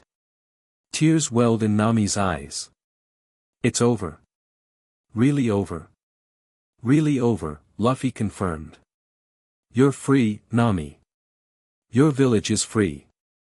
As if summoned by his words, the villagers of Kokoyashi appeared at the broken gates, led by Genzo. They had heard the sounds of battle and came armed, expecting to join the fight. Instead, they found victory already achieved. Arlong, defeated? Genzo could hardly believe his eyes. "Told you we'd handle it," Luffy grinned.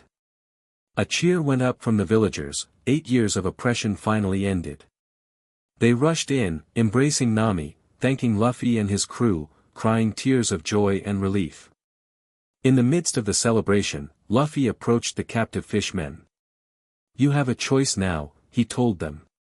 "You can stay here and face the villagers' justice, or you can carry a message for me." "What message?" one of them asked warily.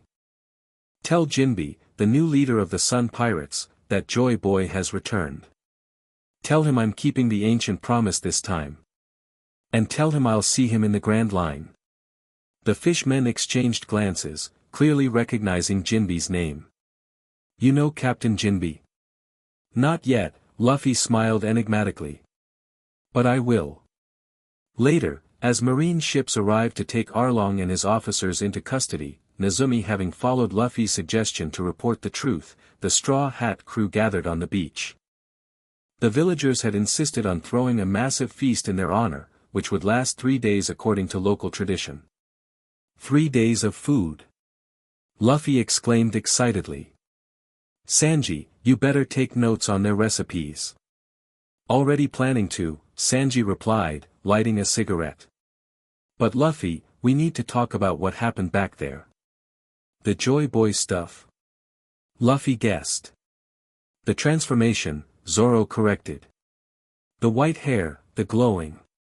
You never showed us that before." "And the ancient fishman language," Usopp added. "And knowing all that history no one's supposed to know."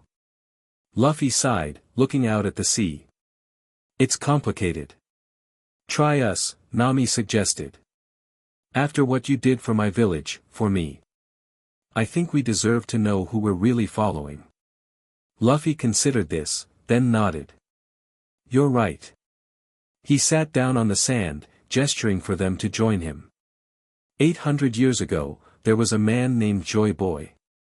He was part of the ancient kingdom, a civilization that stood against what would become the world government. For hours, Luffy explained everything, the void century, the ancient weapons, the true nature of his devil fruit, his rebirth with Joy Boy's memories. He told them about the promise to unite the oceans, to bring Fishman Island to the surface, to create all blue. He explained how each of them played a role in this grand design, roles they would choose for themselves, but that Joy Boy had foreseen. "So you've known all along who we are? What we can do?" Usopp asked, trying to process it all.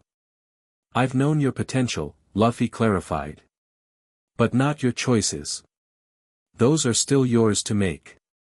"And if we choose not to follow this destiny?" Sanji questioned. "Then you don't," Luffy shrugged. "I'm not Joy Boy controlling Luffy like a puppet. I'm both of them, or maybe something new that's both and neither. I want to fulfill the promise, but I also want adventures, friends, freedom. I won't force anyone to follow a path they don't choose. There was a long silence as they digested this information. Finally, Zoro spoke. Change is nothing for me, he declared. You're my captain. If you're also some ancient warrior reborn to change the world, that just makes the adventure more interesting. I already committed to finding all blue, Sanji added. If that's part of some grand cosmic plan, so be it. Usopp fidgeted nervously. It's a lot of pressure, knowing you're part of some ancient prophecy. But the brave Captain Usopp never backs down from a challenge. They all turned to Nami, who had remained silent. She traced the outline of Arlong's tattoo on her shoulder, soon to be replaced with something of her own choosing. You freed me, she said finally. You freed my village. You didn't have to tell me anything about Joy Boy or ancient promises. You could have just been a hero and left it at that. She looked up, meeting Luffy's eyes. But you trusted us with the truth. So I trust you to lead us, wherever this journey goes. Luffy's face split into his trademark grin. Then it's settled. We're going to have the greatest adventure ever, and change the world while we're at it. The celebration in Kokoyashi village lasted 3 days as promised. During that time, Nami visited a local tattoo artist, having Arlong's mark replaced with a symbol of her own design, a tangerine and a pinwheel, representing Belmir and Genzo, the parents who had raised her. On the morning of their departure, the entire village gathered at the dock to see them off. Nami was the last to board, having said her goodbyes to Nojiko and Genzo. Are you sure about this? Nojiko asked one last time. You've just been freed from one obligation, only to take on another. It's different, Nami insisted. With Arlong, I was a prisoner. With Luffy, I'm choosing my path. As the Going Merry set sail, the villagers cheered and waved. Nami stood at the stern, watching her home shrink in the distance, tears streaming down her face. But they were tears of joy, not sadness, the first truly free tears she had shed in 8 years. Ready for our next adventure, navigator? Luffy asked, appearing beside her. Nami wiped her eyes and smiled. Where to, Captain? Logue Town, Luffy declared. The place where Gold Roger was born and died. The last stop before the Grand Line. Logue Town loomed on the horizon, its tall buildings and bustling harbor marking it as the largest city in the East Blue. As the Merry docked, Luffy gathered his crew on deck. This is our last chance to stock up before the Grand Line, he explained. But it's also a marine stronghold. Captain Smoker is stationed here, he's tougher than any marine we've faced so far. Should we avoid him? Usopp asked nervously. No need, Luffy replied. In fact, I plan to meet him. On purpose? Nami looked incredulous. Why? Because Smoker is different from other marines. He cares about justice, not just following orders. We might need him someday. They split up to handle different errands, Nami to shop for clothes and navigation equipment, Zoro to find a sword shop to replace the 2 blades he'd broken fighting Hachan, Sanji to purchase food supplies, and Usopp to acquire tools and materials for his inventions. What about you? Sanji asked Luffy. I'm going to the execution platform, Luffy said, his voice uncharacteristically solemn. Where Gold Roger died. There's something I need to see. The crew agreed to meet back at the ship by sundown, then dispersed into the busy streets of Logue Town. Luffy made his way toward the town square, where the execution platform still stood as a monument and warning to all pirates. The square was crowded with tourists and locals, many pointing and staring at the platform where the Pirate King had lost his head 22 years earlier. Luffy pushed through the crowd, his straw hat pulled low over his eyes. When he reached the base of the platform, he stopped and looked up. For a moment, he saw not just the empty scaffold, but a vision of Roger himself, smiling even as the executioner's blades descended, declaring the existence of the One Piece and launching the great pirate era. "You knew," Luffy murmured. "You found the truth at Laugh Tale, and you knew someone would come to finish what Joy Boy started." "Talking to ghosts, kid?" a gruff voice asked behind him. Luffy turned to see a tall, muscular man with white hair and 2 cigars clamped between his teeth. He wore a Marine captain's jacket, open to reveal his bare chest, with the word "Justice" emblazoned on the back. "Captain Smoker," Luffy greeted him without surprise. Smoker's eyes narrowed. "Have we met?" "Not yet," Luffy grinned. "But I know you're the Marine who hasn't let a single pirate escape Logue Town since you were stationed here." "That's right," Smoker confirmed, studying Luffy more carefully. "And you are?" "Monkey D. Luffy. I'm going to be king of the pirates." Instead of immediately attacking or attempting to arrest him, Smoker raised an eyebrow. "Bold declaration in a town full of Marines, kid. Especially at the very spot where the last pirate king died." "Roger didn't die here," Luffy corrected. "His body did, but his will lived on. Just like Joy Boy's did." Something flashed in Smoker's eyes, recognition, perhaps, or alarm. "What do you know about Joy Boy?" "Everything," Luffy replied simply. "I am him, in a way. Reborn to fulfill the promise that was broken." Smoker's expression hardened. "That's dangerous talk, kid.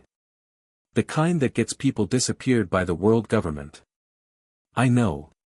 But the time for hiding the truth is over. The dawn is coming, Smoker. The dawn that will reveal everything the world government has worked for centuries to conceal." Before Smoker could respond, a commotion erupted at the edge of the square. A group of pirates, loud, boisterous, clearly drunk, was harassing shopkeepers and pedestrians. Buggy's crew, Luffy identified them immediately. "And Alvida's. They've teamed up." Smoker turned toward the disturbance, his body beginning to dissolve into smoke, the power of the Moku Moku no Mi. "This conversation isn't over, Straw Hat. Wait here." "Can't promise that," Luffy grinned. As Smoker moved to deal with the rowdy pirates, Luffy made his decision. Despite knowing it would draw attention, he needed to make a statement, not just to the Marines, but to the world. He stretched his arms upward, grabbing the top of the execution platform, and catapulted himself onto it. Standing where Gold Roger had died, looking out over Logue Town, Luffy removed his straw hat and held it to his chest. The crowd below noticed him and fell silent, pointing and murmuring. Even Smoker paused in his pursuit of Buggy's crew, turning to stare at the figure atop the sacred monument. "Hey, world!" Luffy shouted, his voice carrying across the square. "I'm Monkey D. Luffy. The man who's going to be king of the pirates." The crowd gasped. Marines began converging on the square. Smoker started toward the platform, his smoke form allowing him to move faster than any normal human. "And I have a message," Luffy continued. "For 800 years, the world government has hidden the truth. They erased a century from history, buried the story of the ancient kingdom, and betrayed the promise made to unite all peoples." Now the crowd was truly stunned. These weren't the words of a typical pirate seeking treasure and glory. These were dangerous words, revolutionary words. "But I'm going to keep that promise. I'm going to reveal the void century. I'm going to find the One Piece. And I'm going to bring the dawn." Smoker reached the base of the platform, his face a mask of shock and fury. "Straw Hat," he roared. "You're under arrest."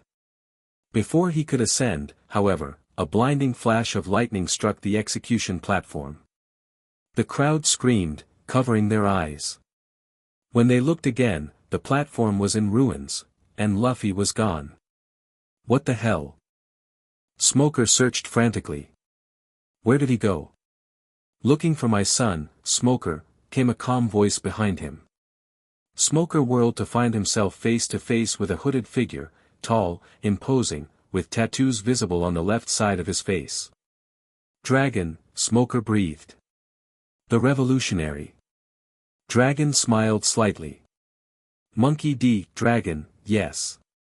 And it seems my son has inherited more than just my name. Your son. Straw Hat is your. Smoker's eyes widened in realization. That's why he knows about the Void Century. You told him. I told him nothing, Dragon corrected. He was born with that knowledge, just as he was born with the will to change this corrupt world. He glanced upward as rain began to fall. A storm is coming, Smoker. Not just the one I've called to this island, but a greater one that will sweep across the world. You'll need to decide which side of history you want to stand on when it breaks. Before Smoker could respond, a massive gust of wind tore through the square, scattering Marines and civilians alike. When it subsided, Dragon was gone. Across town, Luffy's crew had encountered their own adventures. Zoro had found himself facing a Marine sergeant named Tashigi, a swordswoman who bore an uncanny resemblance to his childhood friend Kuina. Sanji had discovered a rare variety of elephant tuna that was said to be extinct. Usopp had acquired components for new ammunition types. And Nami had sensed an approaching weather phenomenon unlike anything normally seen in the East Blue. They regrouped at the harbor just as the storm hit, a tempest of impossible intensity, with green lightning and wind strong enough to uproot trees. This isn't natural. Nami shouted over the howling gale. Someone's creating this storm. My father, Luffy explained, suddenly appearing beside them. He's giving us cover to escape. Your father can control weather. Usopp shrieked. Questions later. Zoro shouted, pointing toward the harbor entrance where Marine ships were mobilizing. We've got company. Indeed, the Marines were attempting to blockade the harbor, led by Smoker himself. Despite the storm, he was determined to prevent the Straw Hats from reaching the Grand Line. Get the ship ready. Luffy ordered. I'll handle Smoker. As his crew raced to prepare the Mary for immediate departure, Luffy faced off against the Marine captain in the rain-lashed street. You're not leaving this island, Straw Hat. Smoker declared. Not after that speech. The world government will want to interrogate you personally. Sorry, Smoker, Luffy replied. But I've got a promise to keep. I can't be captured here. White blow. Smoker's arm transformed into a powerful surge of smoke, shooting toward Luffy with crushing force. To his shock, Luffy didn't dodge. Instead, he raised his hand, and the smoke stopped. It didn't disperse or change course, it simply halted in mid-air, as if hitting an invisible barrier. What? Smoker's eyes widened. How are you, Haki? Luffy explained. The power to impose your will on reality itself. Something all Marines at your level should know, but the world government limits that training. They're afraid of what would happen if too many people mastered it. Smoker retracted his smoke arm, staring at Luffy with new understanding. You're not just some rookie pirate, are you? I told you, Luffy smiled. I'm Joy Boy reborn. And one day, Smoker, you'll understand what that means. You'll have to choose between the justice you wear on your back and the true justice the world needs. Before Smoker could respond, another lightning bolt struck nearby, momentarily blinding him. When his vision cleared, Luffy was running toward the harbor, where the Going Merry was already casting off. Stop him. Smoker ordered his Marines. Don't let them reach the Grand Line. But the storm intensified, making pursuit nearly impossible. Marine ships struggled against massive waves, while the Mary, guided by Nami's preternatural weather sense, navigated through the chaos with surprising grace. As they approached the harbor exit, Luffy stretched his arm to grab the Mary's railing, rocketing himself aboard. The crew cheered his arrival, then braced as the ship hit the open sea, riding the storm's power toward Reverse Mountain and the entrance to the Grand Line. On the shore, Smoker watched them go, his expression unreadable. Beside him appeared his subordinate, Tashigi. Sir.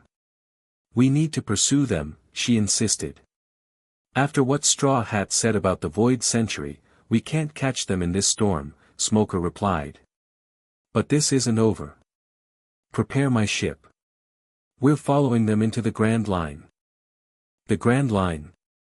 But sir, our jurisdiction ends where my curiosity begins, Smoker cut her off. Something bigger is happening here, Tashigi. Did you hear what Dragon said? A storm is coming that will sweep across the world. I intend to see it firsthand. Miles away, on a small island at the edge of the Grand Line, a man with a massive black beard sat drinking in a tavern. Suddenly, he stiffened, his tankard frozen halfway to his lips. His eyes widened as if sensing something far beyond normal perception. Captain, one of his crewmates, a thin man with a rifle, asked. What is it? A shift, Marshal D. Teach, known to some as Blackbeard, murmured. A massive shift in the balance of the world. He laughed, the sound dark and ominous. The wheels are turning faster than expected. Zehaha. Is it time to move on, Whitebeard? Another crewmate asked. Soon, Blackbeard grinned, revealing missing teeth. But first, we need to investigate this new player. Someone with ancient knowledge has entered the game. Someone who could either be a valuable ally, or an obstacle to be removed. Aboard the Going Merry, Nami navigated through the storm with expert precision. As they approached Reverse Mountain, the only safe entrance to the Grand Line, she called out instructions to the crew. The entrance is a canal that runs up the mountain, she explained. We need to hit it exactly right, or we'll crash against the red line. The mountain that shouldn't exist, Luffy murmured, standing at the figurehead. The barrier they built to divide the world. Zoro, overhearing, joined him. You mean the red line wasn't natural? Nothing about it is natural, Luffy confirmed. It was created during the Void Century, using ancient weapons to reshape the planet itself. That's why bringing it down is so important, it's the physical manifestation of the world government's division of humanity. The Merry approached the roaring current that would carry them up Reverse Mountain. Nami's navigation proved flawless, guiding them into the precise center of the canal. The ship lurched as the current caught it, then began racing upward at impossible speed. Hold on! Nami shouted as they rocketed up the mountain. The crew clung to whatever they could grab, the Merry practically flying up the steep incline. Rain lashed at them, but through it all, Luffy stood at the prow, arms spread wide, laughing with pure joy. This is amazing, he shouted over the roar of water and wind. They crested the peak of Reverse Mountain, the ship momentarily airborne before crashing down into the descending canal on the other side. Now gravity worked with the current, accelerating them to even greater speeds as they raced down toward the Grand Line. Something's blocking the exit. Usopp screamed, pointing ahead through the mist. A mountain. Not a mountain, Luffy corrected, his smile widening. A friend. As they burst through the cloud layer, the obstacle came into view, an enormous whale, larger than any creature they had ever seen, its head scarred with what appeared to be crude drawings. Laboon, Luffy whispered, too quietly for the others to hear. The whale opened its massive mouth, whether to swallow them or simply call out, they couldn't tell. But as the Merry hurtled toward it, something extraordinary happened. The whale's eyes focused on Luffy, recognition seeming to flash in those ancient orbs. It closed its mouth and moved aside, allowing the Merry to shoot past into the calm waters beyond. Then, to the astonishment of the crew, the whale turned and followed them, its massive form cutting through the water with surprising grace. It's following us. Usopp panicked. What do we do? Nothing, Luffy assured him. Laboon won't hurt us. He's been waiting for someone for 50 years. You know this whale? Sanji asked incredulously. Before Luffy could answer, the sea around them began to churn. Massive shapes rose from the depths, sea kings, the legendary monsters of the Grand Line.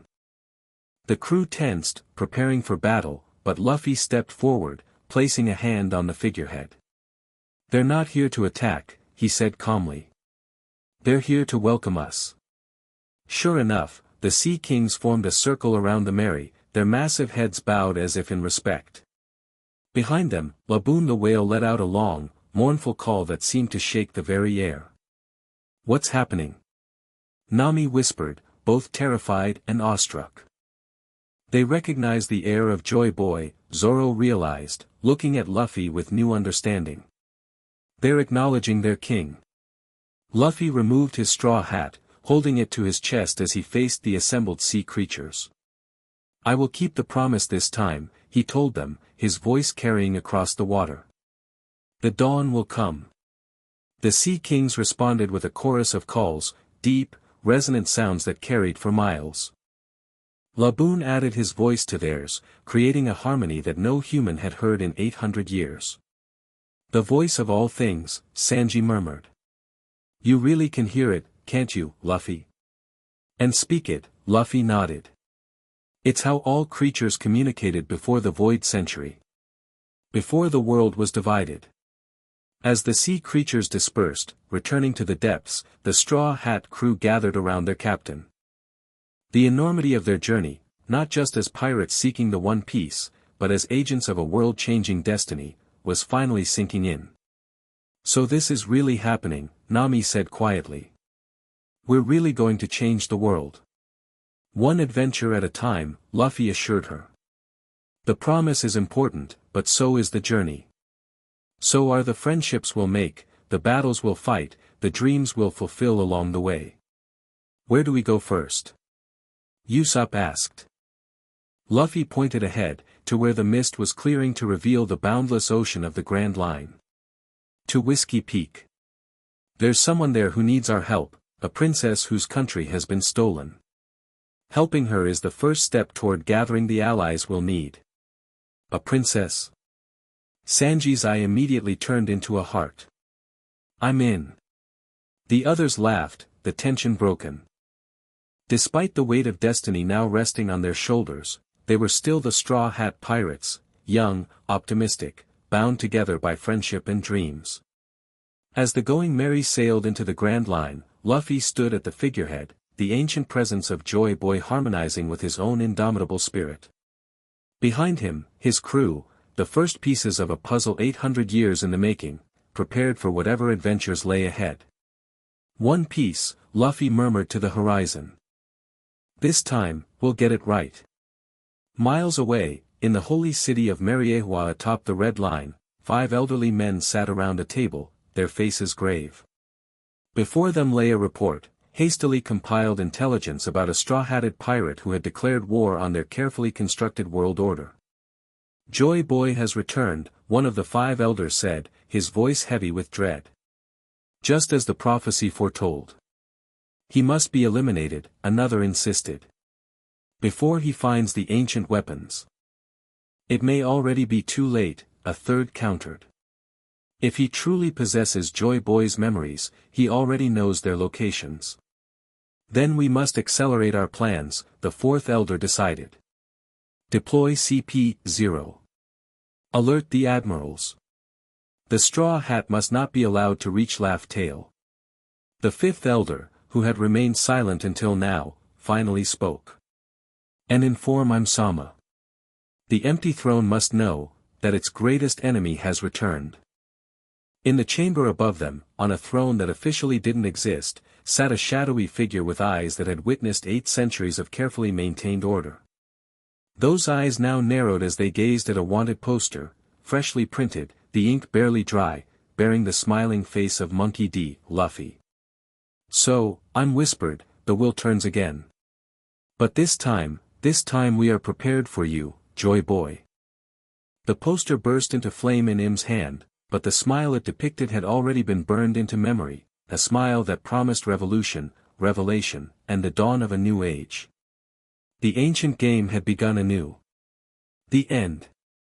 Thank you for watching this video. Please be sure to subscribe to our channel and like this video.